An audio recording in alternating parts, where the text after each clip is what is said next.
Hello, everyone, and welcome to the LFC Roundtable podcast. I'm your host, Taran Armstrong. This is the podcast where we break down everything from the feeds, and I have my wonderful group of live feed correspondents with me today. First, I've got Alex Kidwell. He joined me this morning. How you doing, Alex? I'm tired, Taran. Yeah. I wish I could muster more enthusiasm, so this podcast would be more fun, and we could really, bring some entertainment. But sadly, no one else is doing that. So, well, somebody has to do it. Maybe that person is Brent Wolgamott, my other guest. How you doing, Brent? Yes, Taran. It's like the weather show that they did in the veto competition. I am Brent Bubbles. I am outside the Big Brother house. It is scintillating gameplay right now. You need look no further than Paul. And, well, Paul. Yeah. There you go. Finally, I've got Melissa Deni. How you doing, Melissa? I am the same as Alex right now. I wish I could muster up the enthusiasm that Brent has mustered up, but sadly, I cannot. I just feel so just done. I just am so just, I don't even know anymore. I just I kept getting my hopes up and then getting my hopes dashed and getting upset about it. And now I just don't even have my hopes up at all. Yeah, I have to say, BBOTT is looking pretty good now in comparson, ain't it? Let's not go that far. Let's not make these kinds of outlandish claims. Well, the problem I think with both of them is that there's no room to move strategically. There was no room to move strategically with OTT because the nature of the game was such that you're reacting to twists every week, and then that you can't maneuver strategically this season because Paul is just casting a shadow over everything anyone tries to do. Yeah, somebody needs to stop that shadow from being cast. We are here live on Monday night, and we are live every Monday night at 8 p.m. Eastern to argue about everything that's happening on the feeds. We have the chat room open on robazawebsite.com, and you can send questions in to me on Twitter at ArmstrongTaran if you so desire. But let's get into this week. Where there may not be a whole lot of enthusiasm, but I am programmed for enthusiasm. So let's enthusiastically recap the week because it was so exciting. We have Alex winning HOH. She decides that she wants to target Cody, and this is a backdoor situation. Matt throws the temptation competition, and Mark ends up winning it, getting safety. Alex ends up nominating Elena and Jason to target Cody in this backdoor, and who won? Matt wins the veto. It's hard to remember who won the veto because he used it so terribly. Matt ends up using the veto on Jason, and Cody is the replacement, looking like Cody is going to go home. Melissa, is there any hope for Cody this week, or is he donezo? No, there's no hope because everybody in the house is a total idiot, and the people who aren't total idiots have no power to do anything. So we're basically, it's just, that's it. And honestly, at this point, if Cody, Mark, and Elena all get out, I will be very angry if Paul doesn't win. I'm going to be very upset if those three get out and then Paul somehow gets the end and then doesn't win. And someone like Alex or someone Matt or Raven win, and they then think that they played a great game. And then somehow with revisionist history, everyone will look back and be like, oh, they were playing the whole time. The whole time they actually did make good moves, just like we did with some other players. Yeah, exactly. It's no, they didn't. These guys are horrible. They have no idea what they're doing. They're not even doing anything. They're just following around Paul. They want Paul to win. And then if they miraculously somehow pull out a win in the end, it's not because they're good players. And I really don't want people to sit there and think that. So that's why I want Paul to win if caveat, if Cody, Mark, and Elena all get out in the next 3 weeks. Well, Alex, was there anything Cody could have done this week? We saw him attempt to campaign here. He tried to get himself not put on the block, tried to get somebody else up. He tried to get Raven up for the most part. But is there really any play Cody had left at this point? I don't think so. I mean, honestly, I think there's just so much damage done by the time this week started. Alex winning, Mark winning safety. I mean, really, everything went horribly for him. Him not getting even picked to play in the veto, everything, him trying to throw that competition and failing to do so. it was just a nightmare of a week for him. Like everything that he kind of needed to break his way to give him a fighting chance this week, it didn't happen. And, you know, as far as like social game and ability to maneuver there, like that damage was kind of done, you know, last week, the week before, like preceding. I mean, you know, it goes all the way back to his HOH week 1 where he lost all these people once he had them in a big alliance and then, you know, never put in work to try to get them back. And, you know, granted, they didn't, you know, seem too interested in trying to work with them again, but he needed them more than they needed him, clearly. So that's, you know, looking back, that's really what he needed to do, is just kind of like do a lot more damage control after he kind of really whiffed on that first HOH that he was just too proud to ever do, honestly. Yeah, I mean, I think that first week when Cody and Jessica lived up in the HOH room thinking they had the votes to evict Christmas, and then they didn't, it was very difficult for them to come back from that, and they never really made much of an attempt. And we're seeing, you know, essentially 4 weeks of eviction for Jessica and Cody between the two of them. There's been like 4 weeks trying to get those two out. Also, collateral Ramses somewhere in there. Yeah, exactly. And now it's finally going to happen.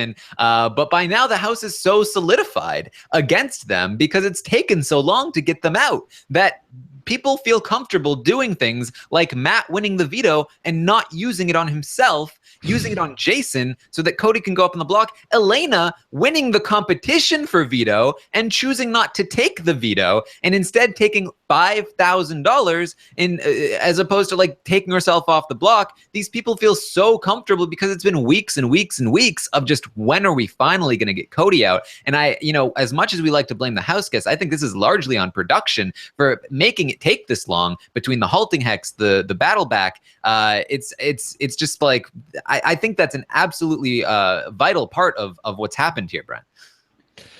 I suppose. The thing I have a problem with the most, I think, is that it doesn't really feel like a season of Big Brother to me. I saved this tweet from our friend Aman from the So You Think You Can podcast contest. He tweeted earlier today, he said, putting your best friend on the block isn't Big Brother. Taking $5,000 as a pawn over the veto isn't Big Brother. Not using the veto on yourself isn't Big Brother. Basically, what the hell are we watching? I just don't know what many of these people are doing in the house. It doesn't seem like many people are trying to win the game. I will push back on a little bit of the criticism of one person. I do think that Josh is playing a fairly good game because I do feel like if he needs to, he will cut Paul when the time comes. The problem I have with his thinking is by the time he gets to that point, which is like Final 5, Final 4, Josh, you're going to have to beat Paul in a comp. And you can't do that. Christmas, who's your alliance partner, can't do that. So how are you going to get him out? I do feel like Josh is playing a good game. He's giving me good DRs. He's not playing it safe. You know, he out of anybody is somebody who like will talk to the person who is going to be evicted. Like when he was talking to Dominique, all when Dominique was, you know, going to be evicted. Like he plays a ballsy game. So I don't think everyone is playing totally horribly. But most of them are sheep following Paul to the end, and that is disappointing. Yeah. Paul has a lot of control over this house. And, you know, we've talked about some alternatives here. Kevin was playing pretty decently for a little while, but it seems as though Kevin's game has completely tanked in the last few days. Today, especially, it's just been completely gone. It's really, really crescendoed into this. Kevin is so shady. We need to be talking about, should Kevin go before Matt and Raven? It's really, really in tatters at this point. Melissa, what happened here with Kevin? Why is he so in trouble here?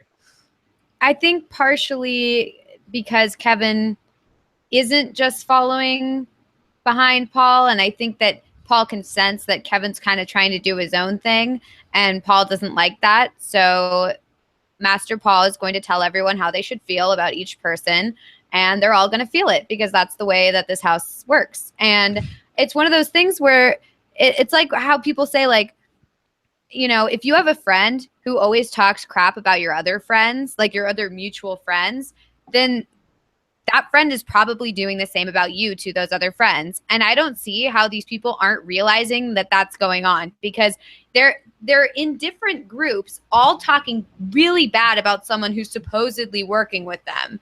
And nobody's noticing that, like, in different groups, they're talking bad about different people. And you're one of them in one of those groups that you're not a part of. Like, there's not a single person that's immune from that. There's always been talk, like crap talked about you behind your back because of Paul, and they think that they're somehow immune to that, and that nobody's talking bad about them, but it's just everyone else that we're talking bad about, which is just, it's insane to me. I honestly, I don't understand how these house guests are thinking at all. Yeah, Alex, Melissa seems to be making a good point here, but she's been acting shady to me recently. I'm not sure about her. I feel like she should probably be next, don't you think? Because she's shady. She's shady because she's shady. I think your suspicions are sound. I think you better go and tell Paul. Yes. He's sleeping up in your HOH bed right now. Yeah, Taran, I think that we need to talk about Alex now. So I think that that's who we should be talking about. And now, Brent, I was also thinking about Taran. So, Right. it just goes around. It keeps going around. And it's like, Paul, how does nobody realize it? Paul, you should have heard what Melissa said about you, Paul. It's unbelievable. That's what I was going to say. Like, I actually heard earlier today, I think it was Alex on the show who said, Kevin's being shady because he's so shady. Like, it's just like they don't even hear themselves. They're just parroting other people. Like, they're all slowly becoming Raven at this point. They just like, they're Raven. Oh, she repeats everything. So Master Paul says, this is what you should say. Kevin is shady. Oh, Kevin is shady. Like, I mean, that's how they're acting right now. Like Paul. The second Paul says something, they treat it as if it's gospel. Like, they're like, oh my God, it must be true because it came out of Paul's mouth. So even if 5 minutes earlier they were thinking nothing about what Kevin was doing, the second Paul says it's shady, they're like, you know what? You're right. We should be looking into this because that's really weird. And Paul is a vet and he knows what's shady and he knows how to play this game. So we need to listen to him. And it's insane. It's honestly crazy. Really quickly, I was listening to the feeds earlier today, and obviously something happened at the veto ceremony that caused some of the people in Paul's minions to be upset with Kevin. I think Kevin just didn't take as much pleasure in the obvious backdooring of Cody that the people in Paul's alliance did, and he didn't have a smile on his face, and that was cause enough for Paul's minions to say that, oh, Kevin didn't like what had happened in the veto meeting. Of course, there may have been something else that happened that I'm not aware of, but the point is that Kevin he's somewhat akin to like Grant from Survivor Island, Redemption Island in Survivor. Like, he's the person in the alliance who like kind of wants to strike out on his own, is feeling a little like shackled by the main boss, but he wants to be loyal to the boss, but he also kind of wants to play his own game and talk to the opposing people. Like, and eventually that person's going to get cut. So Kevin needs to wake up and do something. I do feel like Kevin has it in him. Like, he was it Cody that was saying it to Jason, or maybe Cody said it to Kevin who said it to Jason, that it's going to be the Paul show. Like, if you guys keep doing this, it's going to be the Paul show. And that was actually, I was so glad to hear that come out and for Paul to actually hear that. I'm sorry, I know I'm going on a tangent right now, but the point being that Paul was aware of the fact that Cody and people around Cody are calling it the Paul show. And he's like, no, it's not even Jason admitted, I don't want it to be a dictatorship. I've worried about that. And the minute Jason said that, I'm like, oh God, you might be next because, you actually vocalized a little bit of dissent to like the master strategist, and now he's going to get rid of you. But Paul's like, it's not a dictatorship. I know what I'm doing here. Like, whatever. And Jason was like, yeah, okay, yeah, you're right. Sorry. Yeah. It kills the whole game when everybody insists on ratting back to Paul. So nobody can talk. Nobody feels comfortable expressing anything like to each other that isn't just, let's do whatever Paul says. Let's do whatever Paul says. Because the second they voice any sort of opposition to Paul, they're going to run right back to Paul, and then they're the next target. It kills any sort of gameplay, any sort of strategy. And this is the exact kind of season that I hate. By the way, Taran, I lost my train of thought earlier because I was thinking about something else, but I do agree with your assessment about the couples, meaning Jody being the main cause of the house solidifying against them and sort of gelling together. I know we've compared a lot Paul to BB16, but I actually think the more apt comparison is Paul to BB11, as in Paul is the brigade. Like, because Paul has relationships with everybody else. He is the brigade. He has relationships with all these other people, and the house solidified against a common target in Brendan and Rachel. Likewise here, the house solidified against a common target in I almost said Rachel and Brendan again. I wish it was Rachel and Brendan, in Jessica and Cody. So I really do feel like the comparison is apt. And we saw, I mean, even in some ways, I know that there was a little bump on the road with Matt going out in BB11, but that was basically a straightforward season all the way to the end. And I feel like that in some ways that this is very much like that. Yeah, it was BB12. Oh God, yes. Sorry. Yeah, whatever. I always mix those two up. Whatever. Yeah.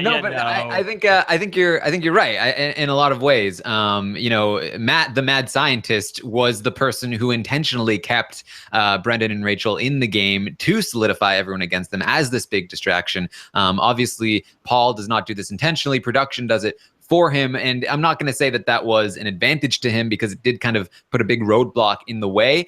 But I do think there are some comparisons here, and I think there are a lot of different comparisons that can be made to various seasons where there was a dominating force in the house. It was funny you mentioned Redemption Island again, where it's like when Melissa was talking about nobody can say anything without it getting back to Paul. It's very reminiscent of the buddy system in Redemption Island. And then when you compared Kevin to maybe Grant, I was like, wait, so he's going to be a crybaby after the season? Like, what? Right? He might. He might. I mean, I could see him going on the jury and be like, I'm not going to vote for that bastard. Like, I can actually see that. Yeah. Actually, something about Kevin, I saw on Reddit recently, his son posted a thread on Reddit addressing the concerns about Kevin's flirtation with Christmas, saying, guys, chill out. He's just like, he's flirting. My mom says, like, everything's like totally fine. You don't need to worry about him ruining his marriage or anything like that. So taking a brave stance there by the son of Kevin. But I like that they're standing up against this, because this is one of the darker aspects of the Big Brother fandom. I think the whole like, oh, Kevin, did you see him kiss her on the cheek? Oh, did you hear that maybe he kissed her on the lips? What a cheating bastard. It's just ridiculous. Yeah, it is ridiculous. Kevin's just, he's having a great time in the Big Brother house, as he should. There's a lot of beautiful people in the house. If I was in the house, even though I'm with Jay, I'd be flirting with everybody, having a good old time, I mean, it just doesn't, you have to be bigger than the people who are watching you and know that your relationship is strong enough to withstand that. Yeah. So, let's talk about Paul's game here. I think that, I think there are a lot of different aspects to like what's happening here with Paul and why he's able to have so much control. We talked about it a little bit this morning, but I do think that part of what is happening with Paul's game is that, I think, again, like the secret relationship with Alex, the total like boneheadedness of Matt and Raven, and then just in general, he has this strategy that I think is sort of a refined version of what we've seen before, where he is just setting up targets one after another. And he's saying, we're the group and that person's the target. And then when that person goes, he's saying, okay, now that person's the target. He pushes them out of the group for good reasons, or at least supposedly good reasons. And we're seeing it's very, very effective here. And obviously him being a vet is a big factor. But I asked this question of John, I believe on Sunday morning, but I want to get an answer from you guys. Like, how much of this do we think is Paul's doing? How much of it do we think is like the setup of the season? And how much of it do we think is just the idiocy of the house guests that he's playing with? Alex, what do you think? I need a long time to think about that. I don't have, that's like a really, really hard question. I put the majority. I think it's a percentage of all three. Like it's not just one thing. All three things are obviously a factor. I think third by a good healthy margin in my mind is like the production factor. I think, we see the kinds of things we've seen this season, not that different from what we've seen in past seasons. I think, a good jump up. And then for me, it's like 2 is probably Paul playing really, really well, which like I give him a lot of credit. He is playing very, very well. But 1, these people are just really, really bad and just don't even seem to care at being good. Yeah. Melissa, what do you think? I think I agree, because these people don't even care about winning. Like none of them care about winning. None of them want to win. They just want to be there. They want the exposure, or they want the money, or they want whatever, but none of them are there to actually win, which is just so discouraging. And also I was going to say, you know, well, Paul got that great setup in the beginning where, you know, you had to give out the friendship bracelets. So you had 3 weeks of safety. So I think that's the most important. But, you know, in BB Can, Netta was safe for like, what, 6 weeks or till jury. And then the second she wasn't safe, they kicked her out. So it really has to do with the people that you're surrounding yourself with and how big of idiots they are and how they just don't care. I really honestly, like, I think that it's partially that they're idiots, but I also think the majority of it is that they really don't care. They have no desire to win. They don't care if they win. They don't care if they lose. They just care about, you know, their exposure and how long they're on the game for, and whatever, you know, little pittance they get for being in jury, and that's about it. And it's so frustrating because how do we combat that? Like, how does Big Brother as a show fix themselves? Because when we saw this cast at the beginning, I was excited. I thought they at least like at more than half of them seemed like they were excited to play, ready to get in there. They knew the game. They were talking a big game about how they wanted to, you know, win and get the money and blah, blah, blah. And all that's just garbage the second they enter the house. So I really don't know how because, you know, they probably talked a big game in the casting sessions and said, like, I'm excited to play, I'm going to win, and da-da-da. And then the second they get in there, oh, yeah, no, that was just to get me on the show. So how do they fix this? I mean, polygraphs, how do we fix any of it? Polygraphs. Yeah, I guess so. That's the only way to do it. Here's the thing, Melissa, I would think that the issue would be like, you know, in order for you to heal the patient has to be willing to go to a doctor and say, hey, there might be something wrong with me. I don't know that this patient is willing to say that there's anything wrong with me. You know, I think the patient, as in the producers of Big Brother, feel like the show is just fine. This is an aberration, you know, like one season it happens sometimes, like BB16, you know, where people just march to the end. Nothing we can do. We'll come back next year for BB20. I mean, look, they don't care about what the fans want because they gave us what we thought we wanted in 16 new house guests. We've all been begging for that. We're tired of vet seasons between Big Brother and Survivor, Amazing Race, bringing back people. Finally, they give us what we want. And then they're like, whoop, it's like Charlie Brown with the football. Nope, gotcha. Like, we're actually going to throw a vet in the middle. I remember where I was when I saw that tweet from Hamster Watch that Paul actually might be going to Taos. I was in my bathroom, like totally naked, looking in the mirror, drying my hair. And I'm like, shit. Like, seriously? Like, what? How is this happening? Because I love Paul and I don't want to see him back. And then it happened. So to answer your question, I really do feel like that it is the dumbness of the house guests. They just, I agree with everybody else. Besides Josh and to a lesser extent Christmas, I feel like most of these people, they really don't care about winning. They really don't. Even the people on the outs right now, Elena's, you know, she just wants to be on TV for longer. Maybe Mark does, but he doesn't have any numbers to really change the course of the game. I mean, you know, we're really going to have to thread the needle if we want to upset the apple cart here. It's going to take back-to-back, maybe to back HOHs.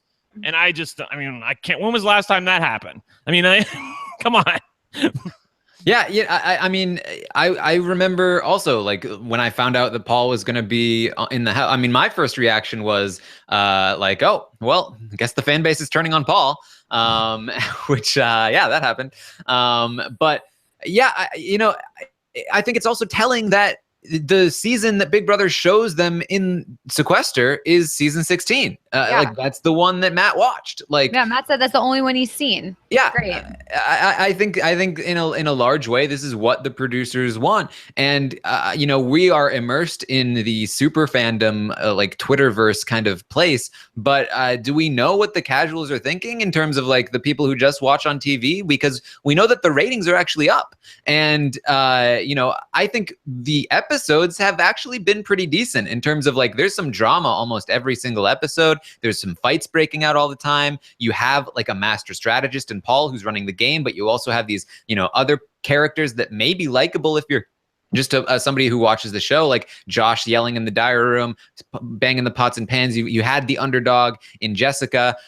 You've got, I think Jason is a likable character to the TV watchers. So maybe what we're watching is a completely different show than what a lot of other people are. But I think the problem is that I've been enjoying the season so far. So it's only recently when I've realized that it's just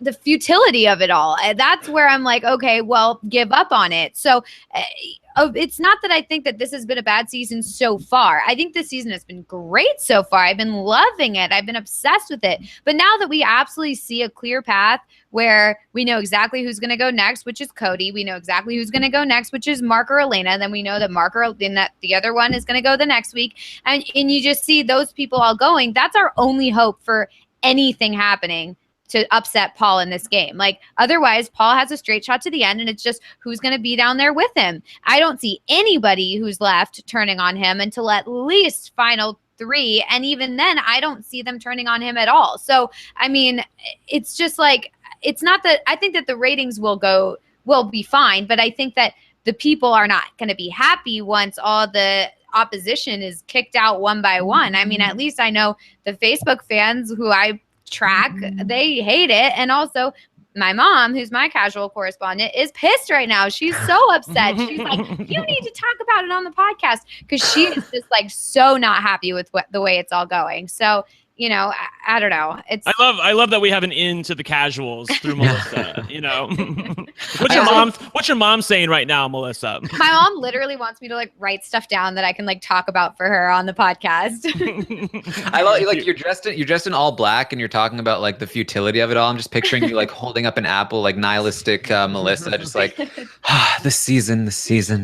That's about what Some kind of like small right animal skull. Yes, yeah. You always bring dead animals into it. Do I? There's always weirdness with animals with you, Kidwell. That's what my dogs do. They bring dead animals into it. But yeah, I think I do think that this has been a trend in terms of like this style of gameplay has happened almost every season since 15. There was even a little bit of it in 14, but that was toward the second half, and that was largely because of Dan, I think. But from 15, we had Amanda controlling the game for a long period of time before Andy flips it on her, and then he controls the game. In 16, obviously, you had Derek controlling the game the entire time. In 17, you had Vanessa and Shelly controlling the game for a large amount of time, but then Vanessa, again, she sort of saves that season from that kind of dull outcome, and also they end the Battle of the Block pretty early. And then 18, you had Paulie dominating the game for a long period of time before finally getting overthrown. And then there wasn't really a strong player to step into that void, but there wasn't really a whole lot of great gameplay happening for the rest of that season either. And now this season, we have Paul running the season for a very long period of time. This is something pretty new. If you look back at the old seasons, this is not something that happens very often up until about season 15. You had a little bit of it with the Brigade in 12 and a little bit of it with Jesse in season 11 when he was the sole vet. But apart from that, it's really just been a recent occurrence. And I really do feel like a large part of it is the way that they've been casting recently. And I think a large part of it is all the new twists that they're doing, the format twists. I think they're introducing too many elements and it's causing too much chaos. And everybody's like just desperate for simplicity and like who is gonna like help us through all of the things that are happening day after day. And when there's this whole vet in there in Paul who's just like, oh, listen to me, we'll get through it, I know what to do. It's no wonder that they're listening to him. And I think it's engendered like this attitude about the game that we haven't really seen before in most of the house guests, where they legitimately are just like taking it 1 week at a time. They're not even thinking about the end game apart from like, oh, this is our final 5. And then maybe we'll talk about other stuff, but they're not thinking like, this is what I need to do to win. This is my game. Yeah, they're thinking about it in teams. Taran, all you have to do in there is think. I have a problem with the fact that the people, they're not thinking. All they have time to do is think about the end game and how they're going to get themselves to the end. And it seems more of an indictment of the people's natural personalities that they don't want to go for the win, that they're too afraid to go for it. I don't understand why you wouldn't. I mean, jury is $8,000 and they've all got that now in addition to whatever they've earned up until this point. So you're either going to win $500,000 or $50,000, or you're going to get what everybody else gets. So why not try to take a swing? Maybe it's because Paul is playing so good and everybody thinks they're a part of the final 5, final 3. I know Matt and Raven are the people we want to wake up the most right now, and they think that they're final 3 with Paul. And I'm like, they just think that Paul's gonna, Matt's gonna step out gracefully at 3 and let Raven and Matt go, or Raven and Paul go to the end, and Paul's gonna campaign for Raven, and Raven's gonna ride off into the sunset with $500,000 to fund her GoFundMe account. So that's what he thinks is gonna happen. So at least he sort of has a plan, but he fails to recognize that Paul has that plan with many other people, and he doesn't recognize the danger of evicting a showmance when you're the only other showmance in the house. Yeah, and I mean, you talk about how like all they have time to do is think, and I mentioned this morning on the update, but like I do feel like with the addition of a Sunday competition, at least for the Sunday episode, with this additional competition, there's more stuff to think about. There's more stuff to plan for. So instead of like in the old days of Big Brother, when there's days and days and days, long stretches of time with nothing to do, nothing to look forward to until the eviction, it's okay, today is nominations. Next day, temptation competition. Next day, veto draw, veto competition. Next day, veto ceremony. And then it's like a day or two before Thursday. And there's not a lot of time for things to just breathe and for people to start getting bored and getting paranoid and thinking about things. I remember watching the feeds, back in like Big Brother 10, Big Brother 11, and Big Brother 8 especially. This happened a lot where it's like, okay, things are set right now, but there's 4 days until Thursday, and I fully expect things to flip by then, because that would often happen because there's just too much downtime and people just get antsy and they can't help themselves but be like, okay, maybe I need to do something. But they're being placated by all the stuff happening, and I feel like that's sort of hampering the gameplay. I guess we'll know then after the double eviction, because the double eviction is going to come and go on Thursday, and we're back to regular old, simple Big Brother on the next Friday. So, we'll see. Maybe they'll start playing. I don't think so. I think that Paul has such an advantage right now as a vet. Like I saw him on the feeds earlier today saying, hey, guys, if we stick together for a few more weeks, we're all going to get to see Zingbot. That's what these people are praying for right now. I really hope the producers, please, if anybody is watching, send Zingbot in now. Please do it, and have him only talk to Paul. Please, just have him talk to Paul as the only person who's playing, because they're all scared that it's the Paul show. And if he just goes in there and does, or maybe he does 4 zings to Paul and like 1 zing to everybody else that's really, really terrible. Maybe that would get it across to them. I don't know anything.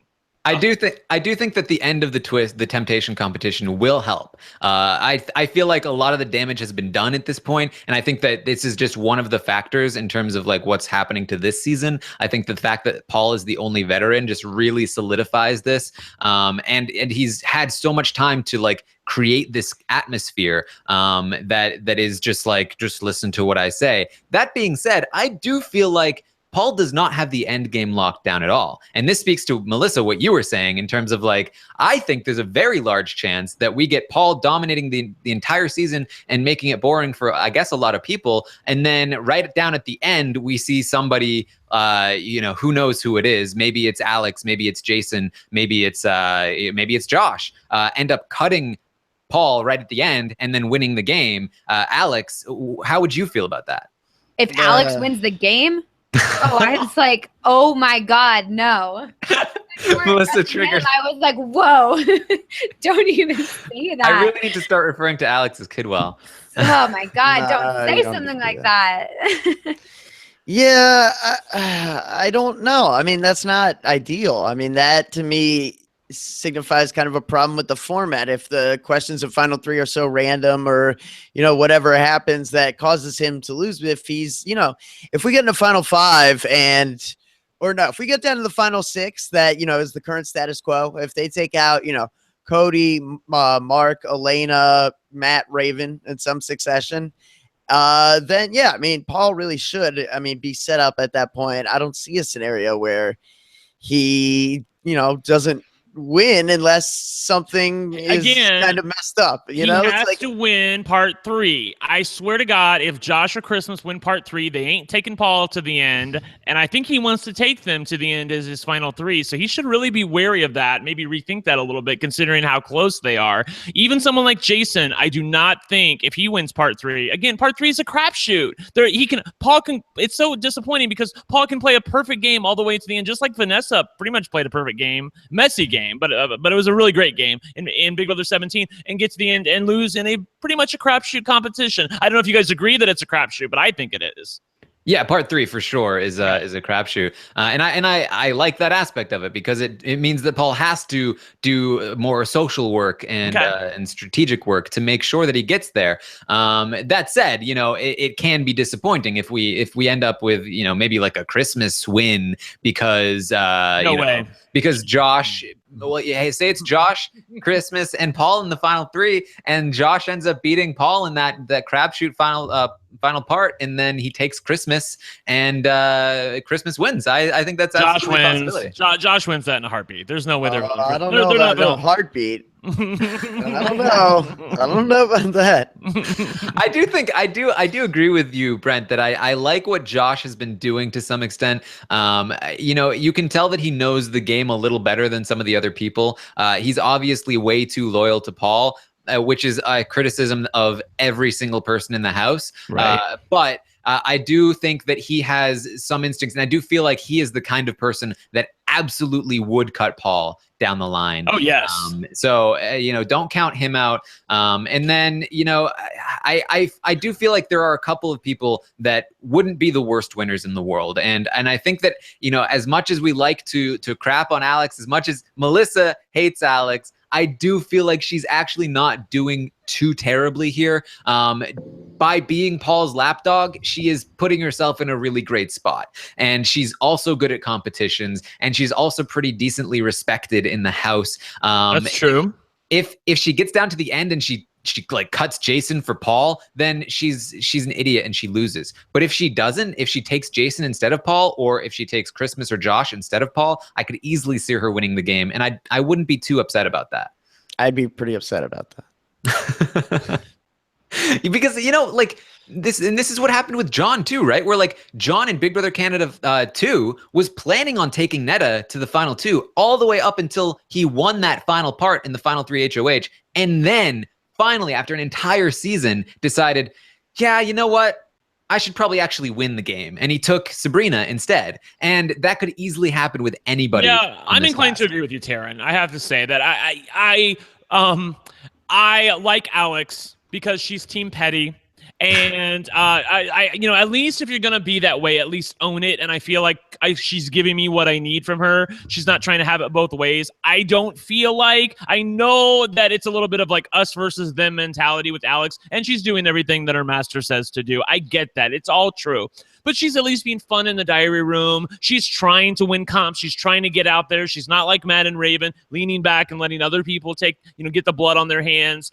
She's willing to make, in her mind, a big move by backdooring Cody. I know it's not a big move, but she thinks it is. And I do feel like once it gets to the end that she would make the move that she needs to make and get rid of Paul if it means, taking Jason to the end, because I think she cares about him that much. So I would not be totally disappointed with an Alex win as well. The problem with Alex is she has literally no idea what's actually going on in the house. Well, there have been other winners. So like I'm just saying Ian from Big Brother 14, like my criticism of his win has been that he did not know what was happening in that house at the time. He thought he was in some magical alliance with Dan that was never ever legit, and it only became legit at the very, very end. So I mean, I feel like there are people who have won the game. Well, I'm not saying I don't think she can win. Okay. I'm saying that I don't want her to win because she has no idea what's going on, and every read that she's had of the house and everything that she thinks about her position has been completely off. And if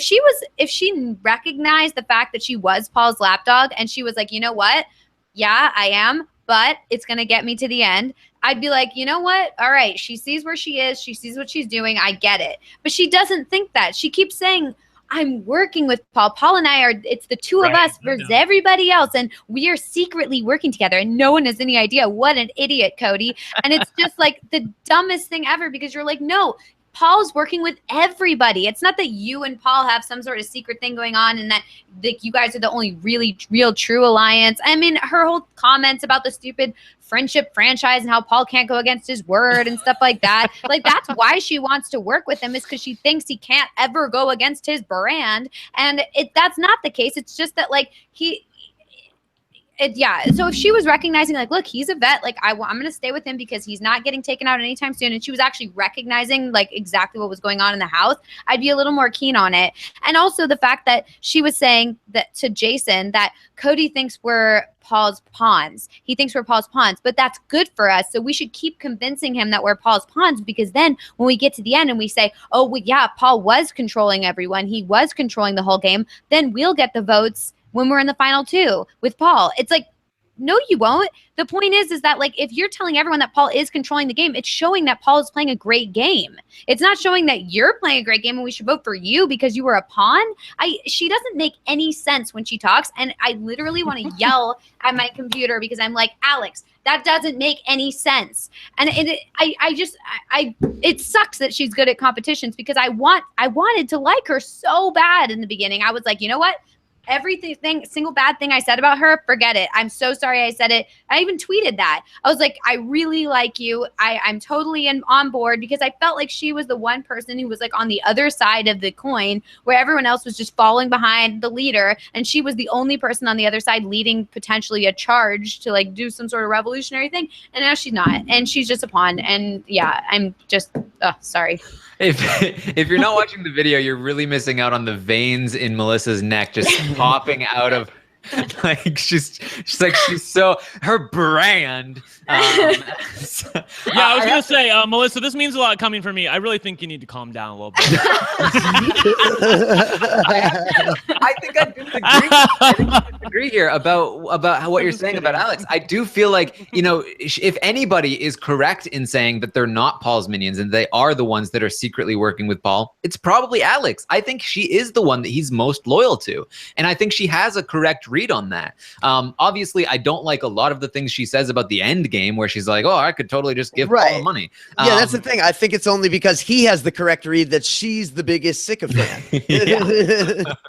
But I wouldn't say, I think, if we're looking at like who has the best read on the house, I do think that Alex probably has one of the more accurate reads, unfortunately. Even Cody and Mark, while they see what's happening with Paul, they don't see the relationship that Paul has with Alex. And she's right in interpreting when they come to her and say to her, you don't understand. He's working with everyone. He's going to take you out next. That's not true. She knows he's working with everyone, but she also knows she's not going to be taken out next. She's going to be taken to the end. When I heard Cody's plea, I was like, honey, that's not right, because he kept trying to say her, if you take me out, they're going to come for you. You're not going to have the numbers to do anything. And I'm like, Cody, you're so not reading the room right here. Like, that's not what's going to happen. You need to be like, find a different sermon to a different congregation, because that is not working right now. Go ahead.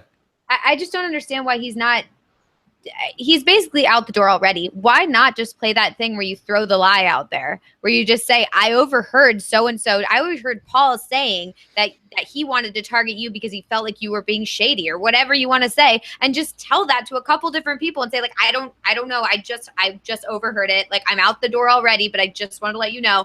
And then try and go somewhere from there. But I don't understand why that's not a card people pull more often, because all you have to do is say, like, I have nothing to lose at this point. I'm about to get out the door. I already know that, but I just wanted to look out for your best interest and let you know that this is what I heard. I think that's a great point, actually, because I think the majority of people that come into this house will lie in the house, but they're all reactive liars. Yes. It's very rarely proactive. And so, like, you only lie when it's like, oh, you're being questioned and you're like, oh, I have to like hide, or you did something and you have to like lie about it. But very rarely do we see somebody actively go, you know what, I'm coming up with a lie and I'm going to say it and I'm going to like just act like it's true. And that's why, like, people, Kevin or Keith in the chat is pointing out, like, a last minute lie, like Kevin and Natalie. There's a reason we talk about Kevin and Natalie's like lie plan, because it's very rarely done. It's obviously something that the greats do all the time. Like, Will was the inventor of this strategy. He lied all the time. But people rarely do it in this game. And that's why I think it's so effective, because people don't expect it. People take things for, like, if you question somebody and they're answering you expect them to lie if they're in trouble. But if they come to you with something that you don't expect it to be a lie, you expect them to be telling the truth. Maybe you expect that they're like twisting it a little bit, but for the most part, you're like, like when Cody goes to Paul right before he's about to get evicted and says, look, Mark and Dominique knew about my plan, Paul believes it. Because why would Cody lie? Like the idea that somebody will just straight up lie to you is very foreign to a lot of people, even in the Big Brother house. And I think it's strange that we don't see this more often now. Well, I don't think it is strange actually, because, and I agree with you that they should use it more often, but my problem with it is that it's not a natural tool in the how to be a human being toolbox. You don't go out, like I'm not going to go out today and proactively lie to someone in my life. It's just not something that you do. Now, if I get caught, busted looking at boys on the internet when Jay comes in, I'm like, oh no, I wasn't looking at it. It was on. I have no idea how this happened. Then that's a reactive lie, you see. But there's never a point in it for a natural person to go out and like do something of their own volition and make something up out of thin air. I was again so taken. I repeat myself. I'm on the show too much. When April Lewis was on the podcast and she was like, all Ramses need to do that week that he was on the block was make up a lie that he overheard something and get Jessica to use the veto, because she totally would have. And she's right. Proactive lying is one of the least used things in the Big Brother house. And I think honestly, looking back on the history of Big Brother with like Dr. Will and Dan and some other people, I think we don't appreciate them enough for when they did pull that tool out of the box, because it's just not something that people expect. It's not something that you naturally, you sort of have to force yourself to do it. Like it's not fun doing that. And the fact that they sort of did it and made it fun, I think is a testament to how good of gamers they are. Yeah, and I think, we saw just today on the feeds, I believe it was Jason was talking to Josh and accidentally said that it was Mark, or I think he told Josh that Cody told him that he wanted to evict Matt, and then Josh interpreted that or misheard that into thinking like, oh, Mark says he wants to evict Matt. And so Josh went and told Matt, like, oh, Mark wants to evict you. And like Paul overheard it and like, oh my God, what a douche Mark is for wanting to evict Matt. Like, this is ridiculous. And then Jason finally comes, oh, no, that's not what I said. I said it was Cody that said that. And they're like, oh.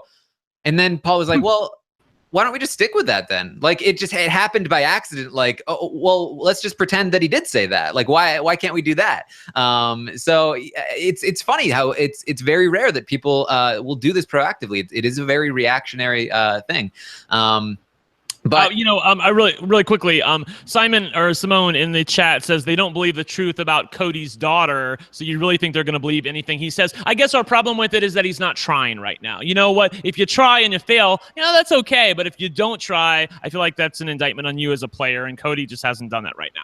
And that's another thing too, I think, where it's like people will proactively lie about their occupation or their life outside of the house, but there is sort of an expectation that you're telling the truth when you say something proactively about your experience in the house. I think there's a lot more skepticism put on like, oh, are they really a Parks and Rec coordinator? Especially ever since that was a lie. But it's harder. And I think another part of it is that the show will rarely showcase a proactive lie. And sometimes the show, the edited version, will present a lie as the truth because it's just easier to do that. So I think the people who are just watching the show or they're watching it in sequester, they don't really see that this is something that you can do. They really do expect that, like, oh yeah, people just tell the truth. You have to use the actual truth in order to play the game. So.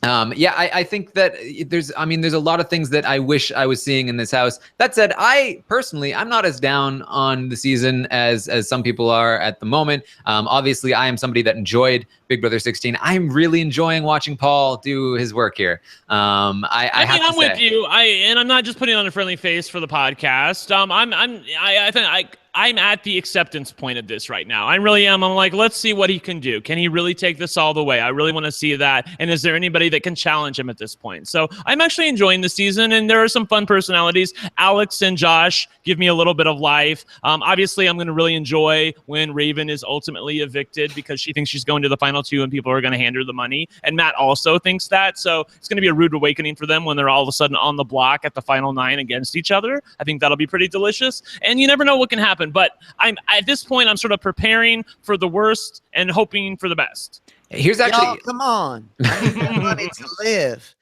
Here's actually what I'm hoping is going to happen, right? Where because I don't want to see Paul just get hit by a stray bullet in the double eviction, and then all of a sudden the game is over. No. I want to see like somebody like Mark win the HOH and the double eviction, put up like Paul and Alex, and then Alex gets sniped instead. And with Alex gone, I think it's much more difficult for Paul to maintain control of the game because it frees Jason up. It frees Kevin up too.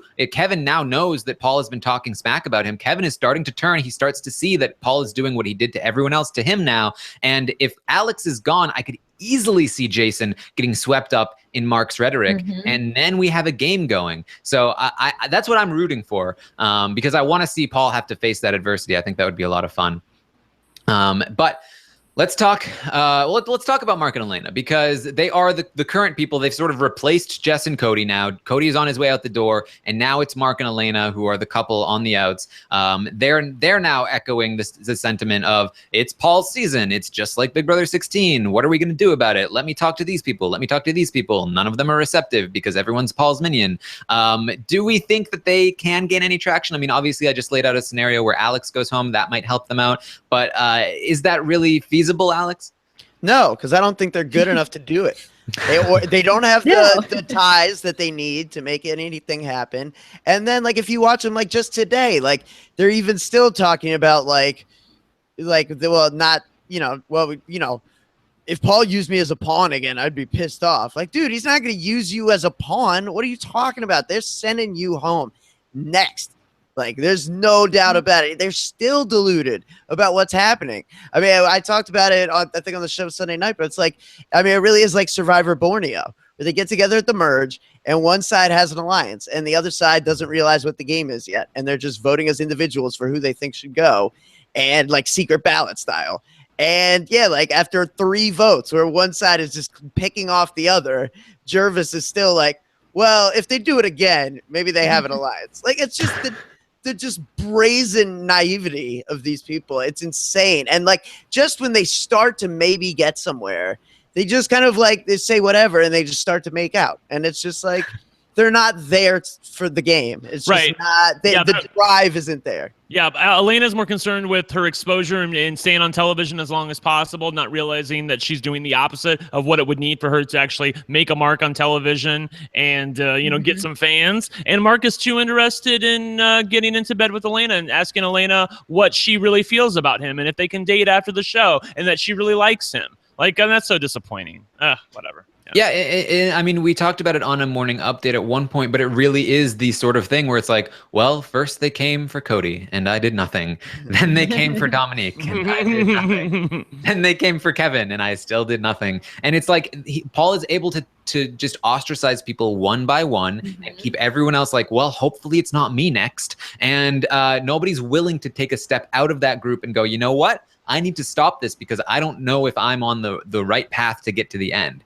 And obviously the only people who are on that right path right now are Christmas Josh, Alex, and Jason. And so all of the rest of them, meaning Kevin, Mark, Elena, they should all be teaming up right now and trying to take a shot at Paul, because as soon as you get rid of Paul, or even Alex to some extent, you get rid of that hierarchy and you get rid of that chopping list, and you are able to create the new one. I do think that they are playing a little bit badly right now. Even right now in the feeds, Alex is still fighting with Mark. Christmas is going after Mark again. And I do feel like they're playing with fire here, because at least if they were nice to Mark and Elena, like, hey, we had to use you guys as pawns this week, but next week we're totally going after Matt and Raven. If they would keep hammering that into them, then I feel like if Mark or Elena got power, they would make the safe move and go after Matt and Raven, and the safe move in their eyes. But now there's no chance of that. If Mark or Elena get power, they're not going after Matt and Raven. They're going to go after some combination of Alex, Paul, maybe Josh, like something like in their area of what they want their final 5 to be. So it's a little bit of a messy game right now from them, but I mean, messy in terms of what we've seen this season, because everything's been so perfect up until now. So, I mean, if Mark or Elena get power in the double eviction, could be fun. Yeah. Well, I mean, we've talked about it at length, obviously, but they just have too much time, on their hands, and they're getting ugly because they have nothing to do but just sit around. And so they can just bash Jessica, who's no longer there, and they can, just get into about like, oh, Kevin wasn't super happy when Cody goes on the block. Like, well, but Raven offered to make Cody tacos. So like, who's sketchier? Like, it's just so absurd. And like, to me, it's just, this is like the level of ugliness and like absurdity. It's like it's a fight or like a war when one side just doesn't exist. Like there's just no adversity. It's Mike Tyson versus like an adopted kitten. Like there's just no it's just nothing there. There's just, and so as a result, you just get these these just moments where people have nothing better to do but just continue to just, kick the people who just have nowhere to go. Right. Yeah, it's it's a weird situation here, and I really do. I feel like I want them to do better in casting. That's really like I complain about the twists all the time, but I feel like maybe I don't complain about the casting enough. It's the casting. I really do feel like the casting is such a huge part of it. Let me ask this question then, because I know we've talked about the casting in the past. How is it? Is it CBS that's the problem? Because Robin cast Big Brother Canada and Big Brother US. Big Brother Canada, I'm sorry, has been really, really wonderful. But was it the newbies though? Was it Dylan and Emily and Yeah, I agree, and to some extent, I feel like up until Big Brother 5, the newbies have been great. I agree. I think that season 1, season 2, season 3 all had great casts. 4 was great. Had mostly a really great cast. 4, I had some issues. Yeah, that's when it started to go downhill. More than half. But then I think 5, when your best like new player is somebody who gets 0 votes in the final 2, it's not the best. She should have won. Yes, I remember Brent arguing that she had a chance to win.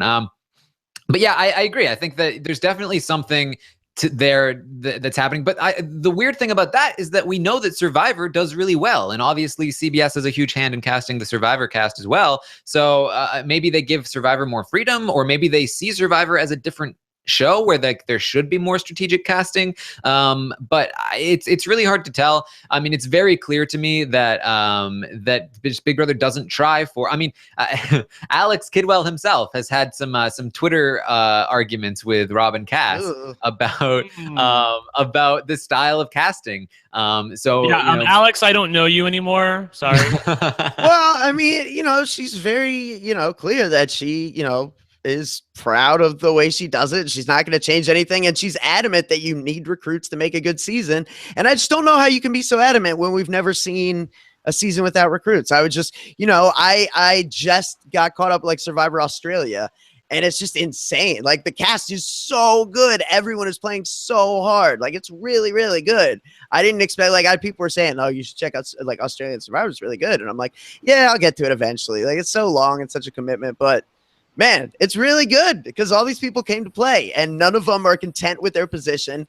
Even with like 9 left, if people think they're 5th in the 5, they're going to flip. Like that's what everyone is thinking. And when you have everyone playing like that, it just elevates the game and it elevates everything that's going on around. And you don't need twists because these people are just like shaking the game up themselves left and right. I mean, and it's just, it makes all the difference to me. And I don't think it's a coincidence that, like, honestly, like that Robin Cass's background is in casting, like The Bachelor and The Bachelorette and stuff, and that we have like seen such a trend towards showmances in recent history. And like, if that's what the show is going to focus on, fine. But I don't think that's what the majority of the fans actually watch for. I think maybe that's a misconception they have, that people want to see like some combination of Survivor and The Bachelor from Big Brother. And like, I know I don't speak for everyone, but that's certainly not what I'm looking for. Like, I don't watch The Bachelor and I never will. Yeah, I think there's an important point of clarification in the sense that, like, I don't think there's anything wrong with recruiting people as long as you're recruiting the right people. Like, you can recruit a fan of the show who will be very hungry in the game, but when you're recruiting like a model that's like, what is Big Brother, and they go on the show and they just eat cereal the whole time, it's like, what are you doing? So yeah, I think I think Survivor gets it, and that's what confuses me, because Survivor gets it. They're doing really well, and I don't understand why Big Brother isn't able to follow suit. I mean, maybe it's what we talked about earlier, where it's just like Big Brother wants to have a different vibe, and they want to have a different thing, and their ratings are pretty good, and so they feel like we're just going to keep doing what we've been doing. But I feel like they were doing it right before, and that's what confuses me. But it goes the way it goes. I don't want to completely close off my chances of ever getting cast on Big Brother by complaining about Robin Cast too much. Right. But let's talk about something that we haven't really touched on in a while. Rob Sesternino actually texted this to me earlier today. He said, you guys should do a check-in on your draft. And I was like, okay. Rob gave the okay. So we're okay to talk about the draft.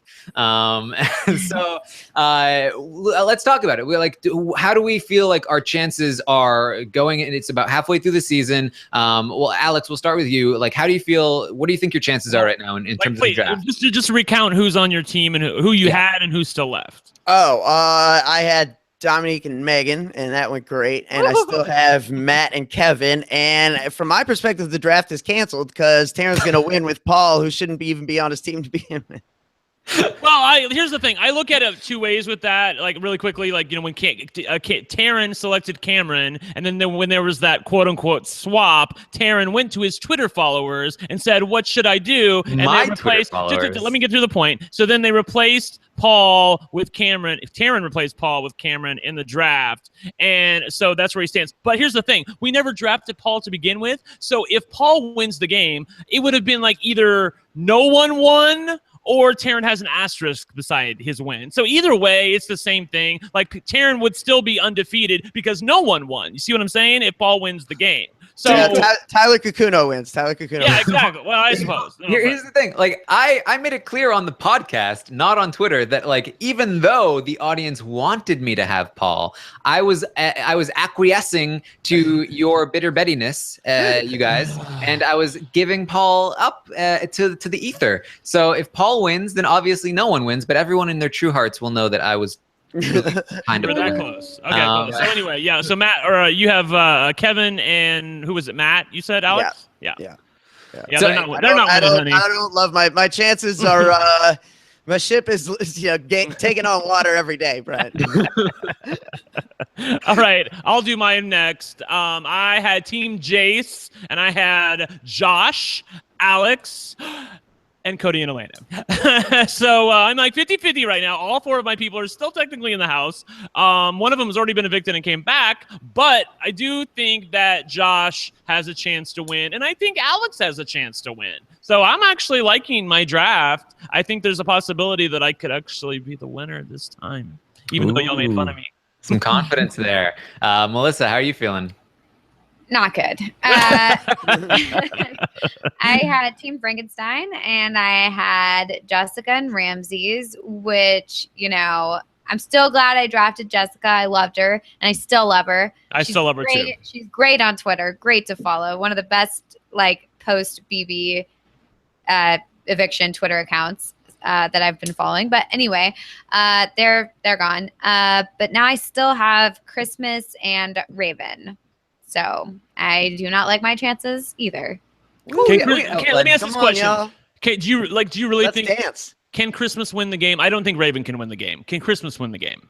I think it's possible. I think it depends what she does. Yeah, I mean, I think if there's a scenario where, that final three is Josh, Christmas, Paul, I think there's definitely a situation where Josh would take Christmas, and I think that she has a decent shot at beating Josh there. And I think a lot of people see Christmas as useless, and I could see them taking her to the end, thinking that they couldn't beat her, or think that they could beat her. And I think that's mostly true. I think most people beat Christmas in the end. She doesn't have a lot of great relationships. She's pretty mouthy. Yeah. She's grumpy. But the fact that she can get there means that she has a much better shot than a lot of people. So I wouldn't completely counter out by any means. Here's my question.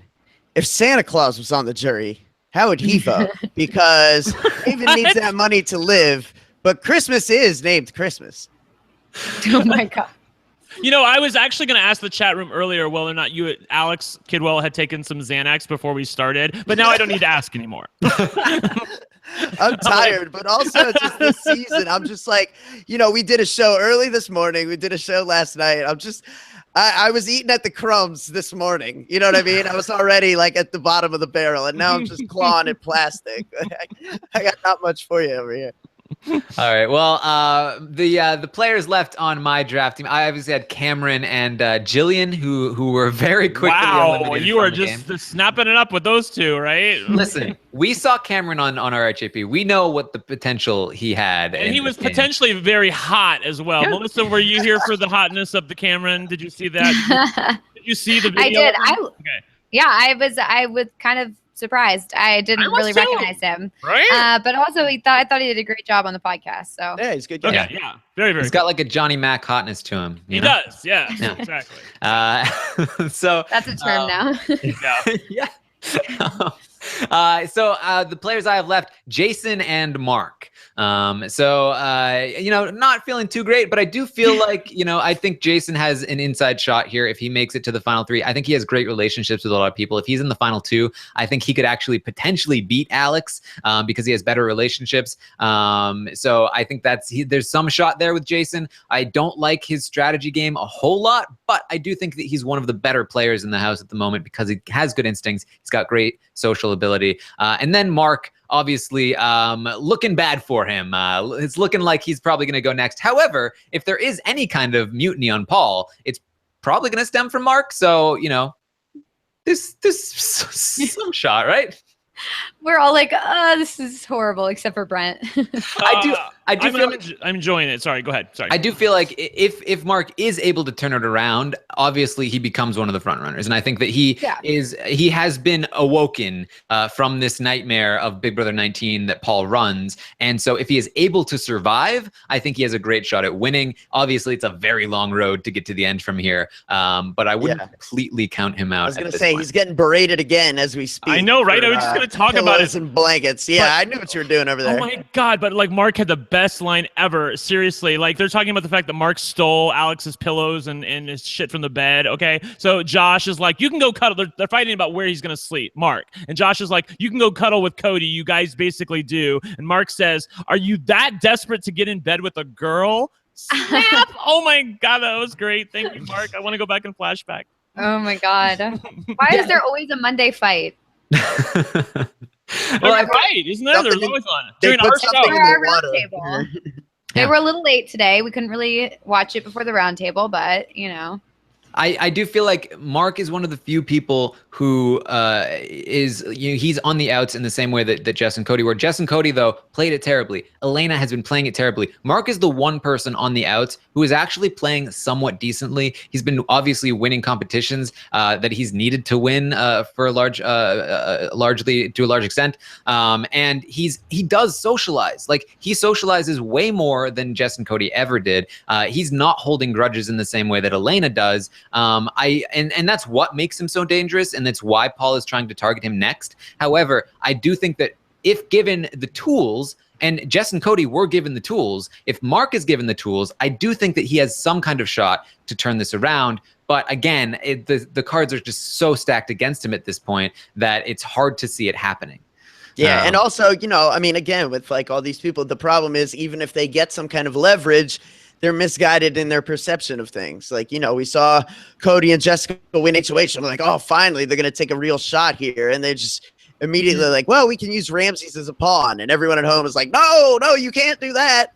And indeed they did. And that backfired in spectacular fashion. So, that's the concern, right? It's like, even if Mark gets himself into some kind of position of power, he's going to think he can go and like leverage it with like Jason and Alex, who think they have like a solid final three with Paul, much like many other people, at which point they're going to find a way to like game it back on him. And, it could once again backfire.